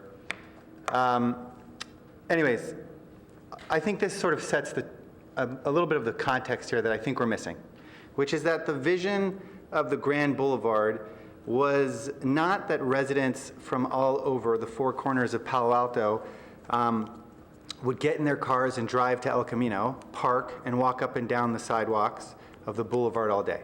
And nor was the idea that that we would provide bikers from one side of the city a safer path to the other side of the city. The idea is, I'm sort of using the notes from that meeting, I keep all my notes. The idea was to create a more inviting framework for mixed-use residential intense development all along El Camino, so that future residents of the boulevard could enjoy the future residents of the boulevard could enjoy a vastly more walkable and retail and restaurant-friendly streetscape. The soul of the Grand Boulevard was essentially about increasing residential density on the boulevard. So, look, in my notes, it's a guy named Corvey, the consultant at the time, who had been involved since 2006, I guess, had suggested that in the 8 years since the initiative began, it wasn't surprising that the regional idea was struggling because the local municipalities didn't love the idea of not having full autonomy over what happened in their community, and they wanted to, be able to control the changes that were made. I think as a result, there are some communities on the peninsula that are like crushing their quote-unquote Grand Boulevard process, which, San Mateo is one of them. I think Redwood City is making a lot of progress. We aren't. One of the things we talked a lot about that day was gap-tooth development, right? So when you look at Page Mill and El Camino, for example, there's that theater office structure that is set really far back from Page Mill, and how allowing development like that interferes with creating a walkable streetscape, because some of the buildings are so far away and some of the buildings are right on the street, and it doesn't create continuity for pedestrians. And I think we've addressed some of that. I think we've encouraged housing development on the boulevard. I'll refer to it as the boulevard. But I don't think Palo Alto is served by having a pseudo freeway cutting it in half. I don't think El Camino really serves the residents of Palo Alto in its current form. I think that it allows a lot of people from outside of Palo Alto to get in and through Palo Alto, and it's kind of a mess. And I still very much prescribe to the view that El Camino and the Grand Boulevard has a tremendous amount of potential for high-density residential housing.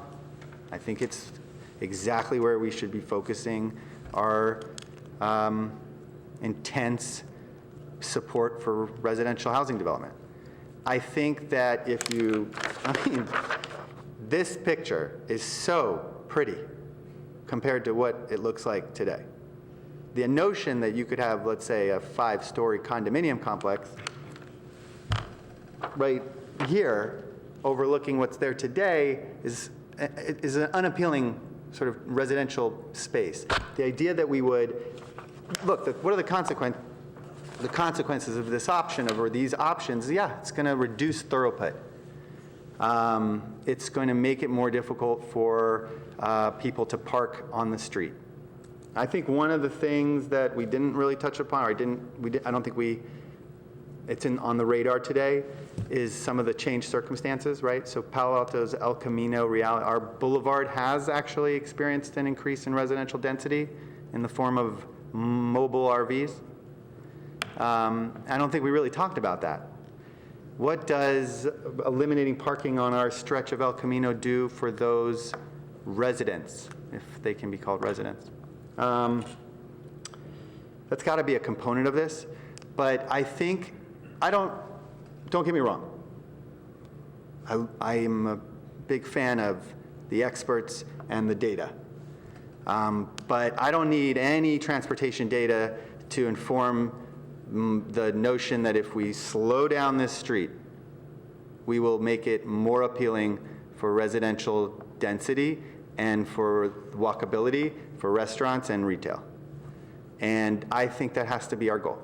I do not think we should consider El Camino our contribution to making the path from a resident's home in Belmont to his office at the Stanford Research Park, or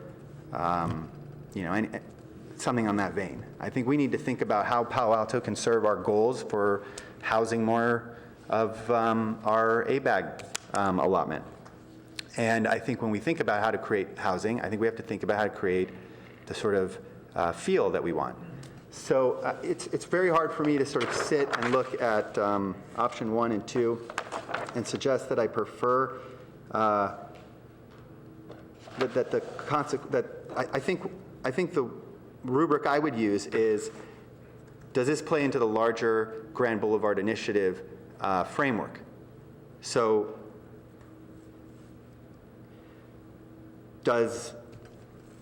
it seems to me like the gap that is illustrated here between the street and the bike lane, the larger that gap, or the more often that division, what are we calling that? What's the term of art? The planting area, or the hardscape feature that separates the street from the bike lane. I think that the significance of that feature to anyone walking on the sidewalk is dramatic. I imagine the sidewalk suddenly becomes a lot more pleasant when there's maybe 12 feet between the sidewalk and the cars. And so, look, I don't want to belittle the consequences of slowing down traffic on El Camino. I suspect that if El Camino got tremendously slower, that it would be a problem for a lot of individuals on the peninsula who are trying to get through Palo Alto. Maybe if we do this, I mean, this is going to sound a little, ridiculous and naive, but maybe if we incorporate a design scheme like the Grand Boulevard Initiative in these major thoroughfares, we would encourage the sort of housing development that so many of us talk about. And then some of those people who are finding it really hard to get through Palo Alto on their way home to other cities on the peninsula or across the bay will move into some of those residential units that we have made more appealing to develop. I mean, it's a chicken and egg problem. But I look at this, there's two major questions for me, or two major ideas here. The first is, in any effort, any funds invested by the city to enhance the boulevard in a pedestrian and bike-friendly way, I think are a incredibly positive tool to increase residential development along the boulevard. And number two, I think in this particular time, something that we didn't have to deal with in 2014, is addressing what it means to remove some of the parking that may currently be used by mobile home, I shouldn't say mobile home, by RV users. And I think we need to be particularly sensitive to that situation because it has become a very significant tool for individuals who are finding it difficult to find housing. So I can't say which particular option I support, except to say that I support the option that most significantly advances sort of pedestrian and bike-friendly space. And I would encourage even greater beautification or, curb appeal, curb enhancements to continue to sort of further that notion that maybe one day someone would like to have dinner on the curb of El Camino Real. That should be that is the vision of the Grand Boulevard, and I support that vision. Thanks. That would look a lot like Nice, I think, in France. And it worked for them, so. I just want to make a few comments, just on my own, and then we'll go back to some second rounds for folks that have their lights on. This 0.8 mile has gotten a lot of focus, obviously. And I guess the question is this the worst 0.8 mile in the city? Is that why there's so much focus on it? We don't have any comparison here to, any other collisions from any other areas. So it's kind of, it's just out of context for us to take a look at. So we did take a look at the collisions on similar lengths of road for some of the neighboring jurisdictions along El Camino Real. So for the same time period, that same 10-year span in Mountain View for a 1 mile section, they had 22 collisions. Sunnyvale had 27. Atherton had 16, so around half of the amount that we're looking at on this section in Palo Alto. And within Palo Alto, are you saying that this is the worst? That was just in comparison to other sections. Right, but within Palo Alto, which is obviously our purview, so. That is something that we can look into. I don't know the answer off the top of my head. Yeah, not at all discounting that this is a problem, just trying Right. to see where it ranks in the, Sure. in terms of this intense focus on this. Just going back to one of the basics, it seemed to me as I was reading this report a couple of times that your comments and graph on page 16 suggested that there really wasn't at this point a parking problem, although some of the merchants might have disagreed. But other than that one point that was read on page 15. So it seemed to me like you were saying, we don't need to worry about taking out these parking spots. So give you the chance to speak to that. Yeah, I'm not necessarily saying that, just presenting the data for the 3 time periods that we looked at, which are the time periods that we understood to be the busiest on El Camino Real in terms of demand for parking. So if there are other periods that you guys want to see studied, that would be helpful to hear. But the periods that we looked at were the weekend or weekday lunch period, so from 12 to 2, the weekday dinner period from 6 to 8 p.m., and then the weekend lunch period from 12 to 2. And so that's the data that we're showing there that which we collected this year. And the dark red zones show up predominantly in the weekday lunch. Yeah, let me rephrase that. You're not showing that there's zero demand for parking, No. but you're showing that it's relatively low compared to the old 80-85% when it's sort of like there's no place to park. That's correct. So it was seeming to indicate that that wouldn't be a crisis if that came out. So that's just what I was trying to, excuse me, confirm with you. Yeah. Okay. It's been very helpful debate. The public is very informed as usual, and as are my colleagues. The idea that you point out in here is that, land use probably drives those bikes going down El Camino. And if you make that shift to parallel, are we convinced that behaviorally that's going to go away? And what do we have to do there if not? Is it just, the bikers got to come up a learning curve. So I guess it's just, get all the people that are biking aware of it. But where I'm going with this is that I don't think we can make assumptions that it's going to go down to zero. So whatever we do with the bikers, we also have to address the pedestrians and the trucks and the buses that are driving through red lights. And as Commissioner Suma added, which I've witnessed many times on El Camino, the emergency vehicles, we're having to drive up on sidewalks sometimes to let the emergency vehicles through. So repeating a point, which I'm trying not to do, but I thought those were valuable points. The land acquisition process, is that just a matter of eminent domain, or is it negotiation? Just a process question. That would require further study. Usually it's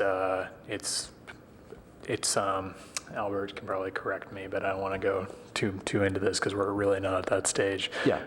But generally you look to make a deal or try to acquire. Right, which, again, the point that I want to make there is if that's the case, which I expected, then we're talking about years out, many years out before this thing could get resolved. And we've got a problem now, and we've had a problem for the last 10 years. So even though I asked the question before about this is only a 0.8 of a mile, we need to do something here. So I think you might want to come in with some interim solution in the meantime to, help our residents who are there as this, bigger picture gets solved.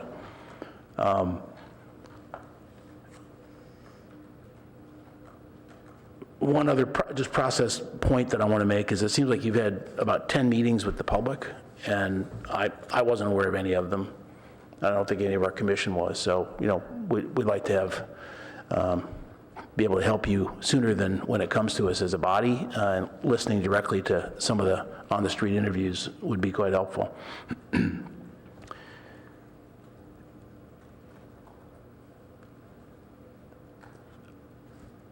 I won't repeat my questions. There's just been a lot of very excellent comments from the commission. So I'd like to go to second rounds, and the first one up was Mr. Gardius, and I just wanted to ask you, your light's still on, right? Yeah. I wanted to ask you if your last comment there was on option 3, essentially, when you talked about having bikes up near the sidewalk. So like others here, are you proposing that there are more than just these 2 options, and this would be an example?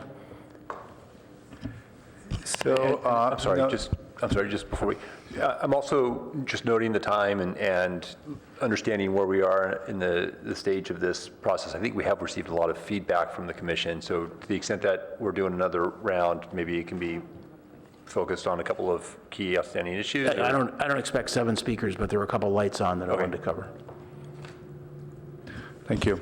So what I was speaking to, that pretty much from the perspective of separation, it's the same throne plan, but in terms of the where does the bike lane belong to? Is it part of the street as it is currently shown, or is it part of the sidewalk?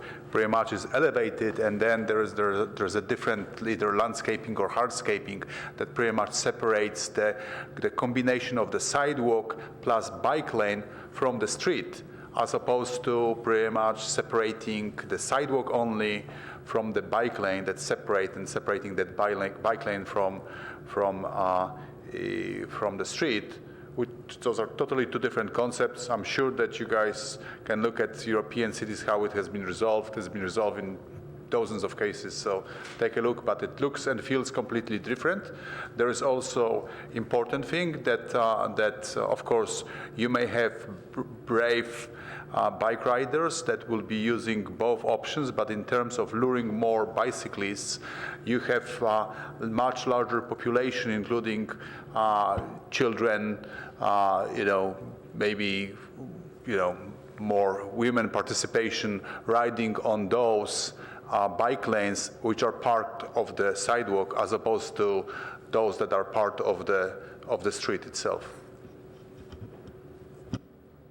Did you have other comments? Yes, I have some other. Okay, go ahead. Thank you. So just very brief, right? Because I know time is high. So I think that it may be small and cosmetic, but I think you have to change the project name, because just listening to my colleagues, they have very right comments. Colleague Alczek, Waldfoger, they pretty much they long for some session about the Grand Boulevard concept, which is totally different from this what you're proposing today.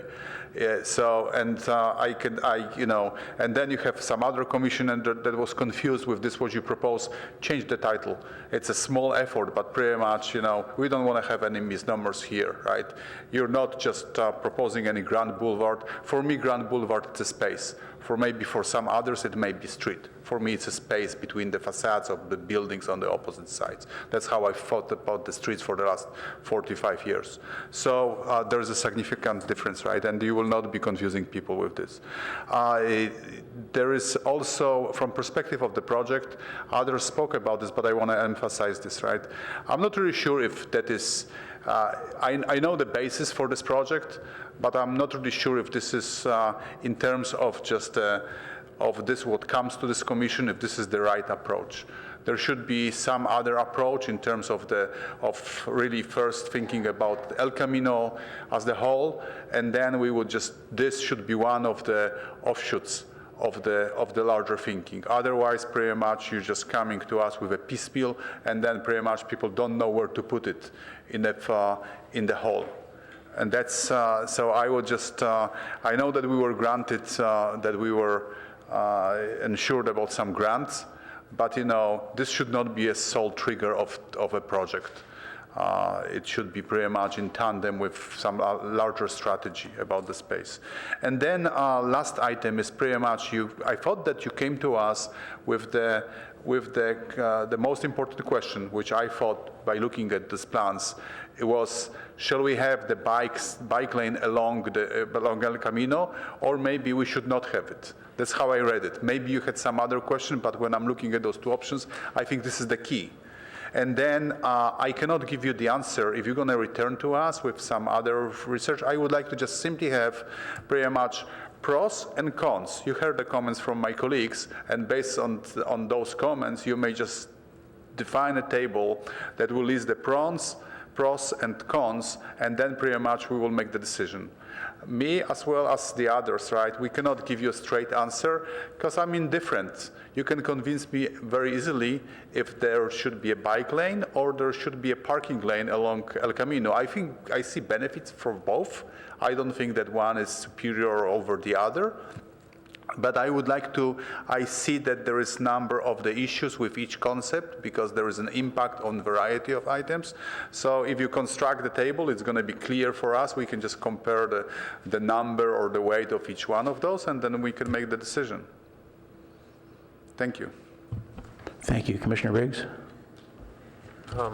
Well, first off, I wanted to make sure that Commissioner Wolfvogel will make sure I have full respect for your ideas, and your questions are really important. I want to make sure you're not offended by me getting brash, and I'm not questioning your intellect. I want to make sure.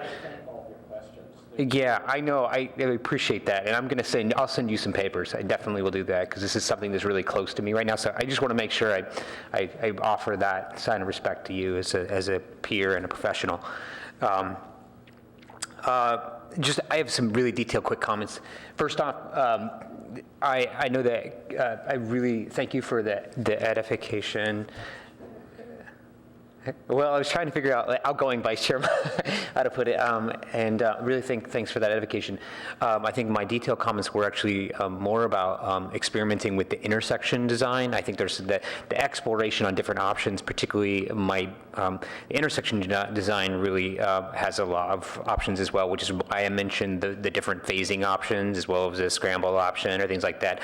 So I don't know how many permutations are viable based on the limited real estate available with the, class 1 versus class 2 bikeway, and I threw out class 4. That wasn't intended to be a zinger, but I probably think you probably have thought through some of that. I was speaking more about intersection design because I saw basically more or less two scenarios presented there. So, but I do think that I don't want to disagree with that. It may be that there are other variants, and particularly as we think about this, is a mesh network. Usually, when you look at the problems that happen at the seams, so Commissioner Suma's point about how this fits into the broader plan, and Commissioner Wolfvogler's point about how this fits into the broader El Camino plans, we'd want to think about the seams a lot in the transition from the cyclist experience.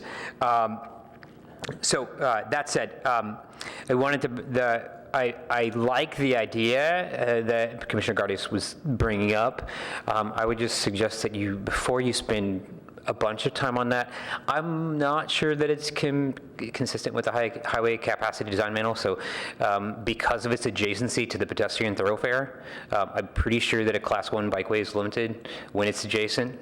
So that could not be a multi-use pass because of the adjacency issue.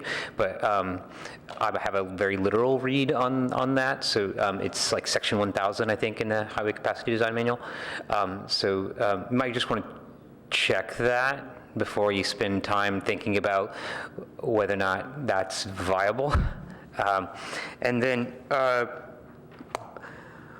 I think I appreciate the dialogue and asking the VTA questions, and I think that Commissioner Wolfogle is totally appropriate to ask that question, but I would step back and I challenge our commission that we are totally appropriate to anticipate, it's appropriate to us to anticipate changes, not only in service, but in platform.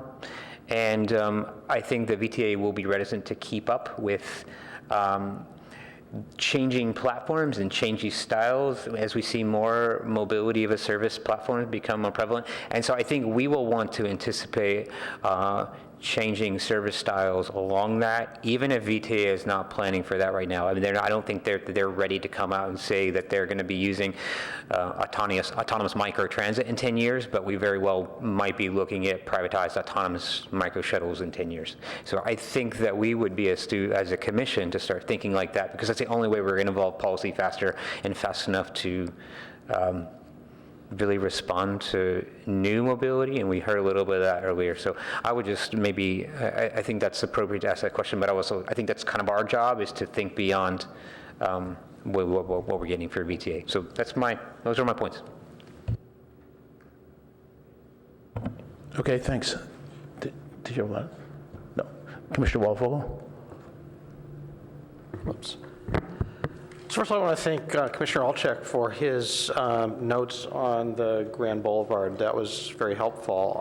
And just one final question for staff. Given that this is a state highway, how much discretion do we have to say, I mean, let's say that we wanted to really slow down traffic on El Camino through Palo Alto. Do we have the discretion to do that?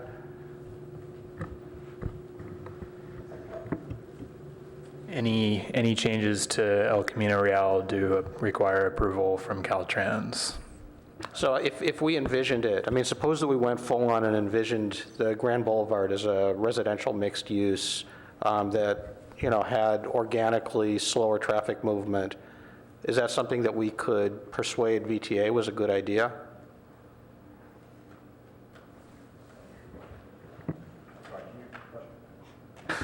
So suppose that we embrace the vision, the Grand Boulevard vision of El Camino as a mixed-use residential boulevard, and that as part of that, we envision it as having much slower traffic movement. We just wanted to slow down traffic. We wanted to make it a genuinely pleasant place to, say, sit on the sidewalk. Would we have the discretion to do that, to turn it into that kind of a residential boulevard? Well, so we don't have control over the traffic volumes on El Camino Real. It's still an arterial street. It is not in our jurisdiction. Well, but what does that mean? I mean, what I'm trying to get to is, if I wanted to embrace Commissioner Alcheck's memory of the Grand Boulevard vision, if I wanted to fully embrace that this would become some kind of beautiful residential mixed-use street with, like, I don't know, Kurfürstendamm in Berlin or something like that. I just want to know how much discretion we have, because if we wanted to go in that direction, then I would say I don't like options 1 or 2. I would say let's widen the sidewalks, let's take some other approaches to turn this into a much more inviting, into a much more inviting residential setting. Let's slow down traffic organically. And just want to know how far we can go in this Grand Boulevard vision, because we haven't been briefed on it. Right, and we're not going to be able to brief you on that tonight, but I will say that I think your interpretation of Commissioner Alcheck's vision is not probably aligned with his vision of the boulevard that you've described. There's degrees of tolerance for vehicles and how you create a pedestrian environment that serves folks while still also providing sufficient multimodal transportation. But I do think that this meeting highlights, again, some of the ongoing challenges that the Commission has had relative to transportation planning in the city of Palo Alto, which is why there was recently the transportation community forum that took place a month ago or within the last month, and why the city is currently looking at how we reorganize our transportation operations and how we engage the community and commissions and the council in implementing our various plans and advancing these programs. So I appreciate your question. I'm not going to be able to answer it to the level that you would see, like it to be answered, and it ties into a lot of land use policy conversations that we've been having relative to growth and parking, and so there's a whole mess of stuff there that we still need to unpack. I appreciate there's a whole mess of stuff. I think my takeaway is, I think we need to fix some intersections, which I think Commissioner Riggs mentioned. The bike circulation issues, I'm struggling over that one because I've ridden my bike on El Camino. It scares the crap out of me, and it's not something I would recommend that anybody do. And I think that absent this bigger policy discussion, it's really hard for me to come down squarely on top of either of these recommendations, one or two. So that's yeah, I think we're hearing that not just from you, but from other commissioners as well. And I think that's the conclusion, is that we can't, put this even to a straw vote because of everything else in between. And that's fine. I don't, we're having a public meeting. We want to get feedback. This is part of the public feedback process, and it sort of touches that nerve of the broader conversation that we need to have and resolve relative to city governance and transportation planning in Palo Alto. Okay, very sensitive to the time, but now I've got a bunch of lights lighting up. So, Commissioner Riggs had one more thing that he forgot. So. It was on number 4 right here. Okay. No, you did not. And this actually, it's a nice segue. You provided me a nice, not referencing a transportation mode. Sorry. I just feel like I don't share the same concern about, I don't think we have big problems, structural problems with regard to our capacity to handle transportation. The funny part is actually this is a real first meaty item that I've been able to weigh in on transportation on this commission, so it's actually awesome. I love it. But I actually see this as an opportunity, and I'd recommend that maybe staff go back and dialogue this with both city manager's office and with council members. I feel like this is a great opportunity for tactical urbanism. There's no reason why we couldn't do a full-fledged experiment of this scenario for a month, for a couple months. We have a really nice natural experiment right now where they're putting up the barriers on Charleston, for example, where, at least for the time being, there is, in effect, what is a protected bikeway. And so why wouldn't we try to do some similar experimentation with something like this? I know Farron Pierce has a lot of experience doing this, particularly in East Bay. Let's run urban experiments and let's see if it works. I mean, I feel like we're operating in a data vacuum on some of this, but these are great ideas. This is a potentially transformative opportunity, but there's nothing that says we have to install permanent infrastructure. So I would just challenge us to maybe make an incremental decision that maybe we want to do something with straw bales or plastic bollards or things like that, rather than actually operate in a vacuum. So that would be my final suggestion. It feels like a great tactical urbanism opportunity. Okay, Commissioner Suma, you passed? No, I'm fine. Okay, Commissioner Alchek? Yeah. So, are you both consultants? Sorry, I may have missed it. You're both new faces to me. I'm with the Office of Transportation. Okay. I'm city staff, and Kendra is with Farron Pierce. Okay, all right. So this comment's sort of directed to you. I subscribe to the comments that Commissioner Riggs just mentioned. I like his sort of suggestion a lot. And I would also suggest that I think we could all really benefit from a broader understanding of what San Mateo and Redwood City have done in the vein of the Grand Boulevard, since I know those two cities have had a lot more progress than we have. And what do I mean by that? Like, it might be as simple as a telephone call to Redwood City, for example, because a lot of Stephen Turner and Aaron Acton, who were both at the April 30th, 2014 meeting, are now in Redwood City. So I just suspect that they would be happy to sort of share knowledge with their old colleagues in Palo Alto. And I just mention that because I think it's hard sometimes for us to operate in a vacuum of examples. And so to the extent that they may not have the exact same arterial map as we do, but they have more than likely addressed curb and bike traffic and pedestrian traffic on the boulevard. And I just think maybe they have some slides they could send down here and say, hey, here's what worked. Because they've certainly had a lot of success in enhancing sort of the residential dentist. I'm not saying what worked, but here are examples of the envelope changing and the landscape changing. And I think that helps the community and the commission understand better what it really looks like to affect that landscape. Is yours on now? Uh-oh. One more comment from Vice Chair Monk. Again, agreed, and we talked about the pre-meeting about what Redwood City's has done in the past. In regards to what Commissioner Garza stated earlier, asking about more bike data, I don't know necessarily to support that we need more bike data, but I really want to see data in this section compared to other sections if we're doing this for safety reasons. If we're doing it for bike Grand Boulevard reasons and these other reasons, I just want to distinguish between that. And then also, why are we choosing this area only and this length, the segment, versus going a little further south? We're updating, the North Ventura Coordinated Area Plan. And, Commissioner Alchek and Commissioner Waldfogel kind of alluded that as well. So I think that's something to consider. Thank you.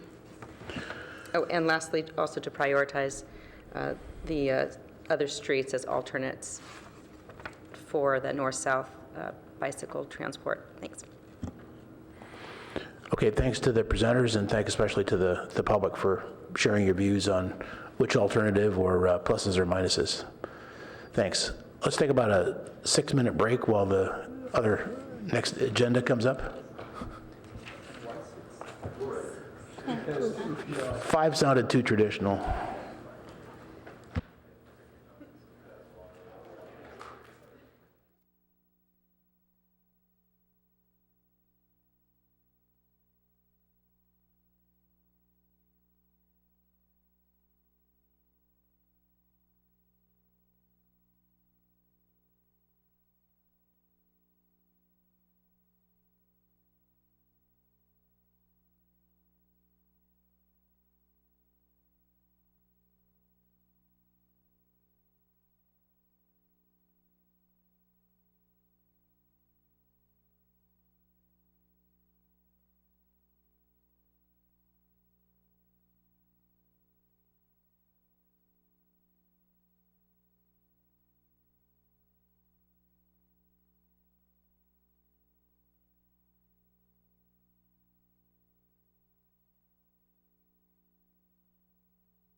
you know how you turn off the voting lights? Okay, let's call the hearing back to order. That'll be on until next week. The next action item is relative to CEQA. Item number 4, I don't have any cards on that from the public, so you can launch. Good evening, Commissioners. Chair Lowing. I'm Claire Hodgkins, and I'm the planner for this ordinance. The project before you today is an ordinance to amend,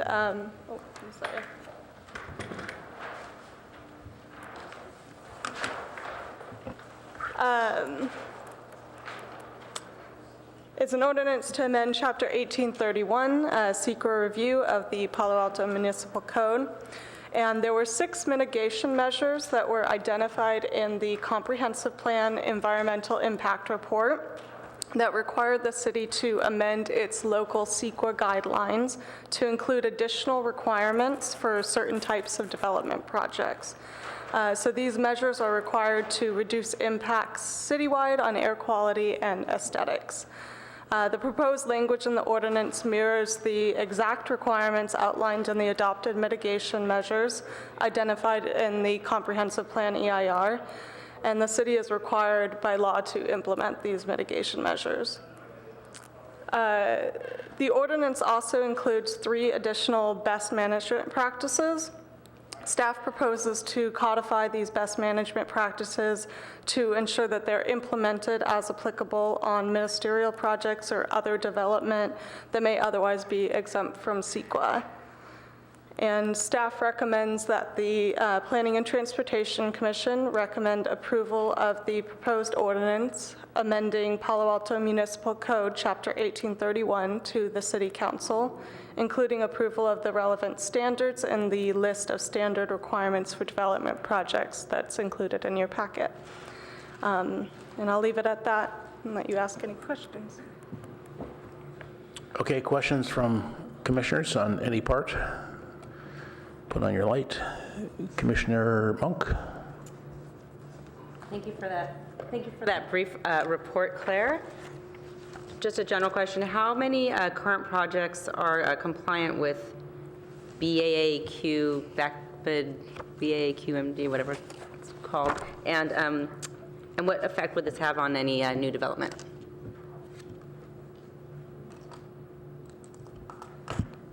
I don't know that I can speak to how many projects are currently compliant with the BACMed requirements. I can say that the BACMed guidelines are only recommendations, and unless we have a project that is subject to CEQA and for which we prepare an environmental analysis, we don't really have a way of incorporating or requiring the preparation of some of these analyses.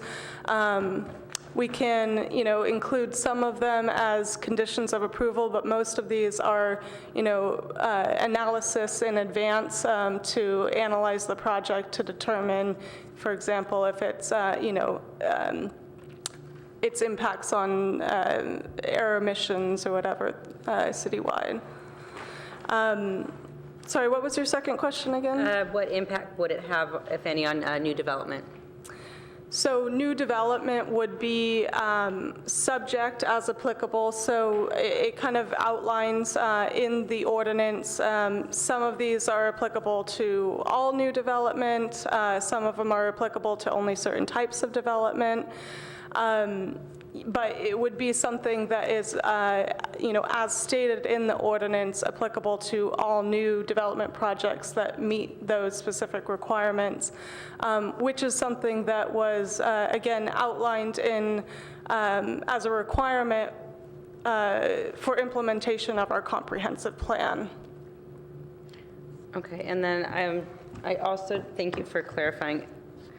If you just want to look over on packet page 30 under the MMAR 3A, I was just kind of curious if there's any examples you could give that have to do, that would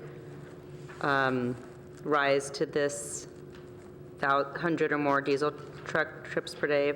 And also, I wanted to point out that it appears that the second paragraph here the HRA shall be prepared in accordance, ... I don't know if that matches what's in the ordinance, which is on packet page 40. It just, the language looks a little bit different, so just for consistency, I don't know if it's anything that's germane to what you're trying to implement, but it just didn't look like it was lined up. You can look at that offline. If you want me to, it's basically, if you look on packet page 40 under C, kind of smack in the middle there, it says the HRA shall be prepared in accordance with the methodology described, ... That sentence seems a little bit inconsistent with what's listed on packet page 30, so. Might just be how you drafted it. It might not have a impact, so just pointing it out. We just, what we did was, we outlined in the standard requirements for development projects, we kind of listed out the methodology, or where we can find, where a developer can find the methodology, but it still reflects back to, BACMed actually depends on, it's called CAPCOA, which is the, trying to remember what that stands for. Is that different from the State Office of Environmental Health Hazard? Is it related to that maybe, and that's why you just? It is related to that, yeah, Okay. yeah. So all of those, all of what's included in the standard requirements for development projects references back to those same standards. Yeah. And you asked about, what projects might reach these thresholds. I don't know. We haven't had a project recently that has gone through that. But again, all of these numbers and information were all derived from what was identified in the environmental impact report for the comprehensive plan update EIR. And it was identified that, this is what was needed to reduce air emissions throughout the city. This, along with other mitigation measures, from full build out of the comp plan.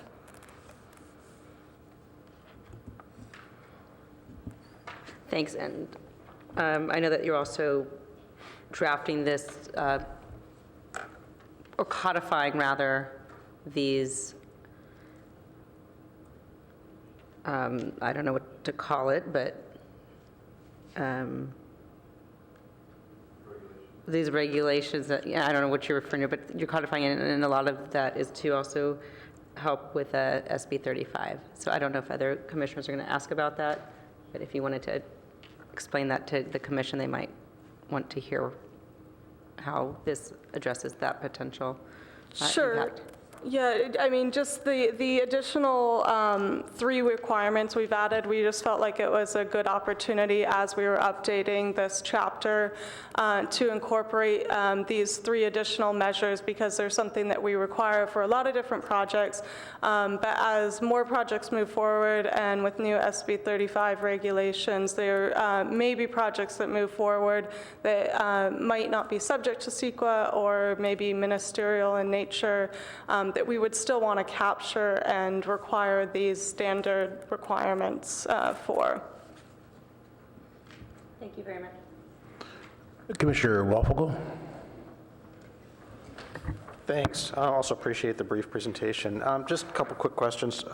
Can you just clarify what projects this applies to? Does this apply to single-family residential construction? I mean, I'm trying to work that out from the table.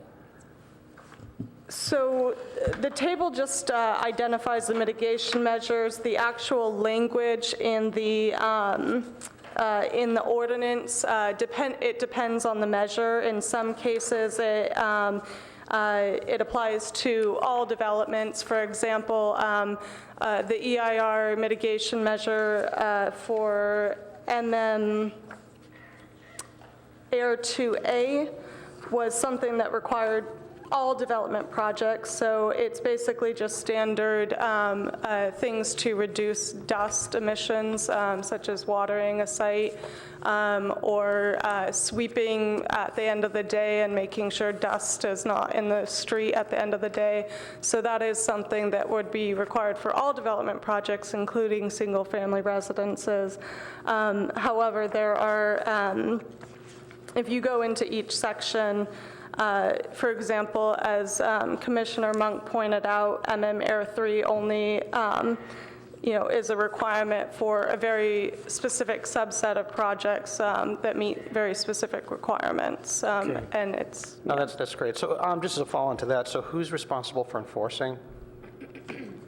Since we just have a newspaper article, or I guess we have a city auditor's report that code enforcement is not always doing their job.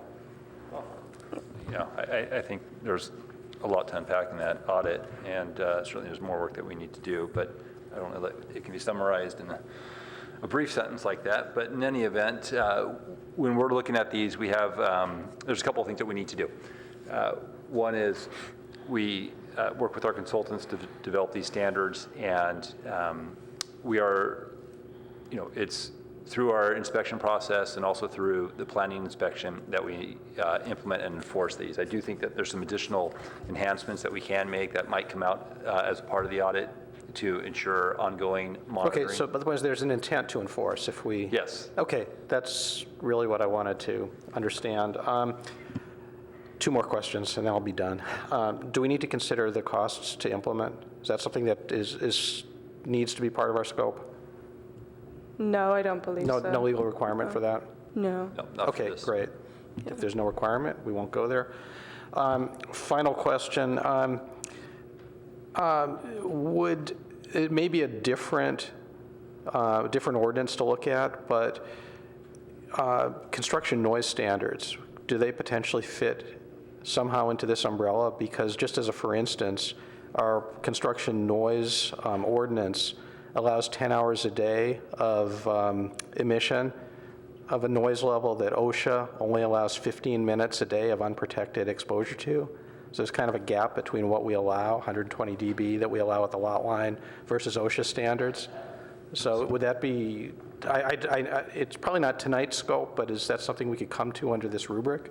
So yeah, not tonight, and the city has a noise ordinance chapter, I think it's Title 9 or something, I forget what the title is. So it would be an amendment of that section. It wouldn't come under this section under the zoning code. So there's no CEQA standards on noise? There are CEQA standards for evaluating noise, and we would do that as part of our review process, but we would default on our city's noise ordinance, and if that's out of date and things that we need to update, then... Yeah, we should look at that, but not tonight. Commissioner Gardias? Along my colleagues, I want to thank you for the brief presentation. So I will reciprocate with this question. So the plume area that is defined here, and with the compulsory installation of membrane detectors and stuff like this, right? So why is it defined as between Olive and California? It has a different shape or different area, so why we are just picking up on this specific parameter? Yeah, so we're not only limiting it, that's just the name of the plume the Regional Water Quality Control Board has for the plume, California Olive Emerson plume. But it's not limited to that area. It is defined, we have maps that define it, and it is outside just that area. Sure, thank you very much. And then, so is this truly is city code the true place or proper place for this building related requirement? I'm just questioning from the technical perspective. Shall we just have it as part of the municipal code, or maybe there is another place under the building department documents? Do you mean for all of these, or just specific ones, or? No, I'm talking only about the plume area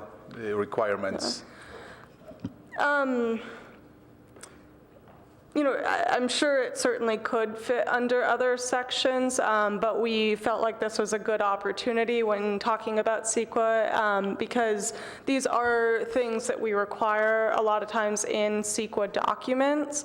But as I mentioned, a lot of projects, may otherwise be exempt from CEQA, or when we have SB 35 projects coming in, they might be ministerial in nature, and therefore they wouldn't be required to implement these measures which are for the protection of the environment. So we felt like this was a good place to kind of help add it in as we're updating this chapter. Sure, I understand, right? But I think that it's not the right place, right? I just, it doesn't matter.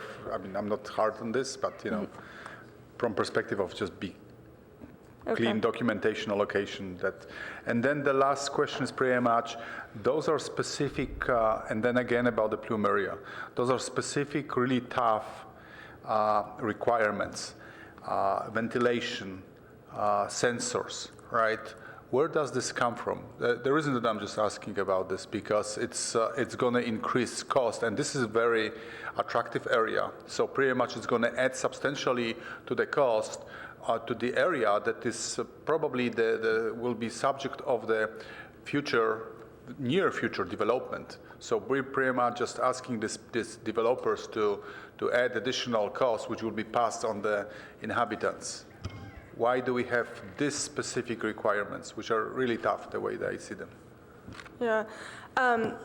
This came from language that we've been using on development projects that was prepared by some of our consultants that are, experts in hazardous materials.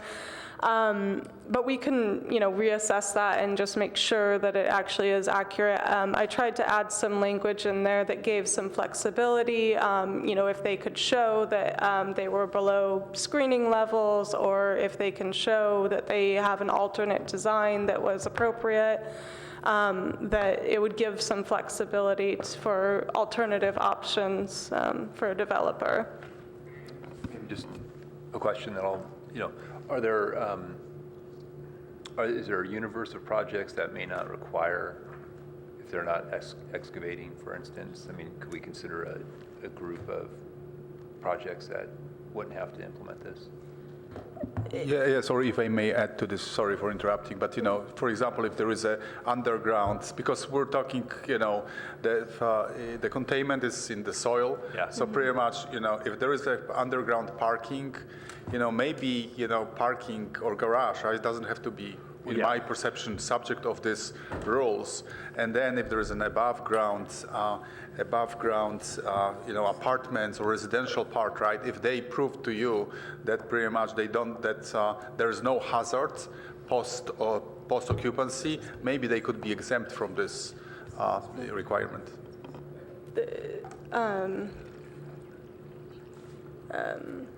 Department of Toxic Substances Control.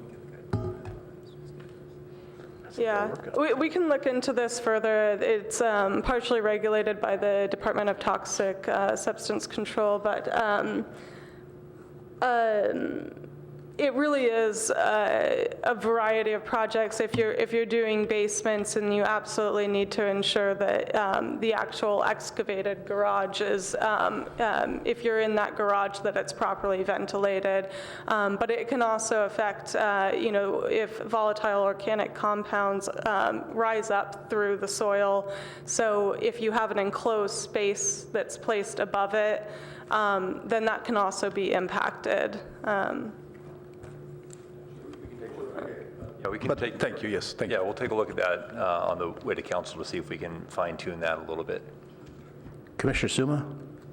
Oh, yes, thank you very much. I had a couple questions. Mike? And I'm Commissioners. referring to, a couple of questions, and I'm referring to the actual draft ordinance. So G, the director shall be authorized to promulgate, blah, blah, blah. Does that mean that there could be changes to this over time that wouldn't go through public hearing, or? Yes, so that's what our, what we've said is that it wouldn't require public hearing. The goal of that is simply that sometimes the Bay Area Air Quality Management District or other agencies will update their guidelines. You know, I think that the BACMed guidelines were updated within the last 2 years. So we just want to make sure that we are providing the most up-to-date guidance always, and ensuring that developers are following the most recent recommendations. If they change their screening levels slightly or change their threshold slightly, we want to make sure they're complying with that most recent requirement. So that was the goal of including some of these, you know, details of how to implement the measure in this additional development standards, is so that we can, you know, regularly update that without having to go through the process of Planning Commission and Council again. Okay, so that would be more for regulatory updates, but if there were big substantive changes, it will come to a public hearing, that's what I'm hearing. Okay, and then in J, during construction on any site in the city of previously unknown archaeological, cultural, paleontological, blah, blah, blah. So that also includes historic resources under cultural resources that had not been identified yet, and requires that, say, some sort of historic resource hadn't been identified, but through the application process for a project, it was identified as being historic. That would be taken into consideration. Yeah, I think yeah, this is really for, you know, you're doing a development project, they've already gone through the entitlement building permit process, and they're digging, and, you know, nothing that we found during the planning process, you know, identified anything, but you find something on the site, you still have an obligation to ensure that, you know, you're properly treating that resource and protecting it, whether it's, you know, removing it and properly treating it or avoiding it in place. Is dependent on the resource, but that was the goal of this, is more, you know, unearth resources that can't be known or were unknown during the planning process. Okay, I guess I would have a preference when you use the word cultural resource, that to me means historic also. So I would have a preference of making that clear if that was the intention, or including that if it wasn't what you were intending. Yeah, I think these are really related to archaeological artifacts and a lot, I mean, this is really below grade stuff, not buildings that we, you know, typically have conversations about with respect to historic resources. Okay, But yeah, we can take a look at the language and see if there's some refinement. Okay, I guess that was just my reading of a cultural resource, and I just wanted to clarify that. I would be, of course, if you, as a recommendation, I would be in favor of broadening that to include cultural resources, but, and thank you very much for adding these last three, because I think they're really good. Those are my comments. I had one question on 1831-10 and 30 about the director, packet page 39.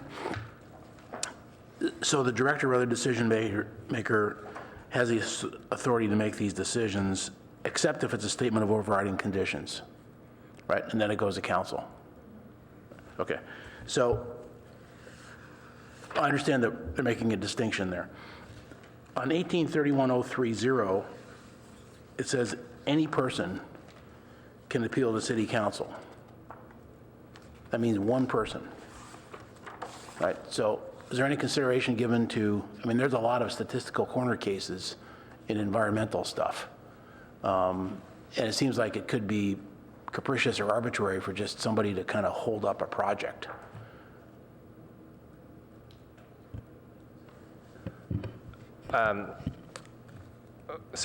You know, I think what we're trying to do here is create an administrative process where a staff person's CEQA determination can be reviewed. but without having litigation be the first opportunity for that. Sure. And so, any person could bring a CEQA lawsuit saying, the director shouldn't have approved this negative declaration. We'd like to have our council be able to consider that before it got to, instead of having it show up first in court. Right, but if one person objected, then it would have to go to council automatically. Is that what this says? If they wanted to appeal the CEQA determination. I think, in general, for our discretionary decisions, we also allow, one person to appeal, the architectural review entitlement, and that's usually what gets appealed rather than the CEQA review. So, I think this is largely to create an administrative process. I think it's, rarely used. It's more often that the substantive decision on the project gets appealed. Yeah, I mean, generally, I'm generally in favor of more latitude to the public so that they can get a review by more than one person. But I'm just aware that in these circumstances, they can be very esoteric, which means it could slow down the process. And I guess what you're saying is it's better to go to council than to defend a lawsuit, but they could also do a lawsuit after that, right? Yes, but the fact that we have an administrative process also helps to constrain any potential lawsuit. So, if you don't bring up an argument before our council, then you can't bring it up in court. Right, right. No, I get that. It's just, we're trying to make it easier for developers to get things done within the rules, and this seems like it could arbitrarily delay something. So I just wanted to probe that a little bit. I just want to note also that under state law, under the CEQA guidelines, if the decision on the CEQA document is not made by an elected body, anybody is allowed to appeal to an elected body already. So. Okay. Good. Thanks for the clarification. That was my only question. Commissioner Gardias. Well, I mean, I'd like to just ask Commissioner Waldfoger if he has any comments, because I was about to propose a motion. No? Make your motion. Thank you. So I'd like to propose the approval of the CEQA and 3 best practices as inclusion in the Palo Alto Municipal Code as proposed by the staff, and also allow the staff at their discretion to make some modification based on the comments they heard from us and afterthoughts. Thank you. I second. Okay. Any further discussion or comments? All right. All in favor, please raise your hand. And that is 7-0. Unanimous.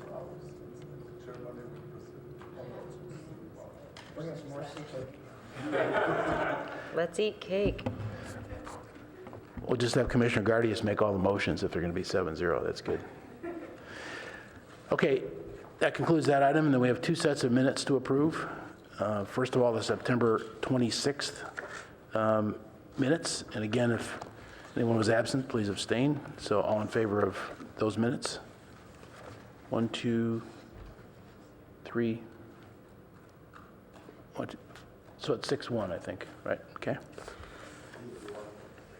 Riggs? No, sorry. Yeah, sorry.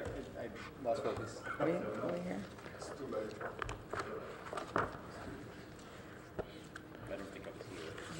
Yeah, I didn't cross-reference, but I think I probably whatever. Doesn't matter. let's just cross-reference it. Just looking at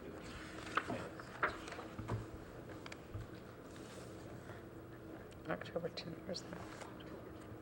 October 10th, Commissioner Riggs was not here, so that's an abstention. Yeah. I mean, it's fine. Whether a commissioner is present or not, you're just moving Yeah, the okay. minutes. It's not critical to abstain. And then the 11-14 minutes, all in favor? November, October 10th. I'm sorry, I was looking at the meeting date. It's 10-10, The first ones were the 26th, and the second were the 10th. correct, Fine, I'll move. That was the day I was. correct. Okay, unanimous? Okay, it's unanimous, all right. That was Checking my.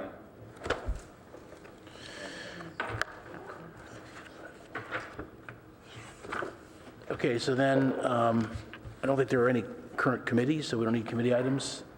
Just general questions, comments, announcements, and/or discussion of future agenda items. Did you want to address the last item first, or just go with what's on here? Future agenda items. Okay. Commissioner Suma? So the North Ventura CAP group is meeting for the second time tomorrow night, actually. So the first meeting was sort of a meet and greet and get used to each other and that sort of thing. So I'll keep you guys posted. What's the total number of people on that? 14, I think. Yeah, 14. Yeah. And a lot of staff and consultants also. And we had a good turnout from the public at the first meeting, actually. So I'll keep you guys, but we didn't do much substantive, and so I'll keep you informed going forward. Great, thank you.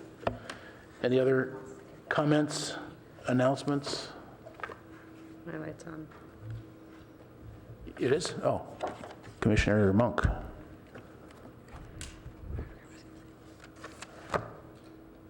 I wanted to thank staff for that incredible commissioner recognition. I don't know that they're here in this room tonight, but maybe they'll get one of this transcript. It was really a beautiful ceremony, and the gifts were really lovely. I thought that was really nice for those who attended. I'm sure you share that sentiment. I was really blown away by it. And I also just want to thank staff for everything that they've done. As you know, I've sent a letter out today that this is my last meeting, and I wanted to just tell each and every one of you that you offer a very unique perspective, and I truly learned something from every one of you. And I feel very humbled and grateful for having served on this commission with you. And this is an experience that I will keep close to my heart, and I'm going to get emotional here. I really love it here, and I actually don't want to be moving. I'm really sad. So I wish I could stay here. I'm envious that you get to live in this spectacularly beautiful community. We have our issues, but this is a fantastic place to live, and I would choose to stay here if I could. And I'm not going to a bad place because I'm going to San Diego. So that's a lot to put out there. So be grateful for what you do have, and enjoy your Thanksgiving holiday. And also, I believe we have a birthday coming up for Commissioner Alchek. Happy birthday to you, and thank you again, everyone. I hope we all stay in touch. I think you can count on us to keep the confidentiality from the Chamber of Commerce of San Diego for everything you've just said. We will keep your secrets. They don't want me. They're very Republican. I've already reached out to them. So. But I would like to thank you for your. Before I moved here many years ago, I've been in touch. Not this time around. Sorry, go ahead. No, I was saying, but I'd like to thank you for your 2 years of being a colleague and your preparation and your work. And maybe you can someday help them down there, or maybe you'll come back. But very, very appreciative of your efforts and your results. So I'd like to adjourn the meeting in honor of her. But if anybody else wants to make a comment first, Commissioner Alchek. Yeah. I'll say this to you one-on-one too, but it's worth acknowledging out loud.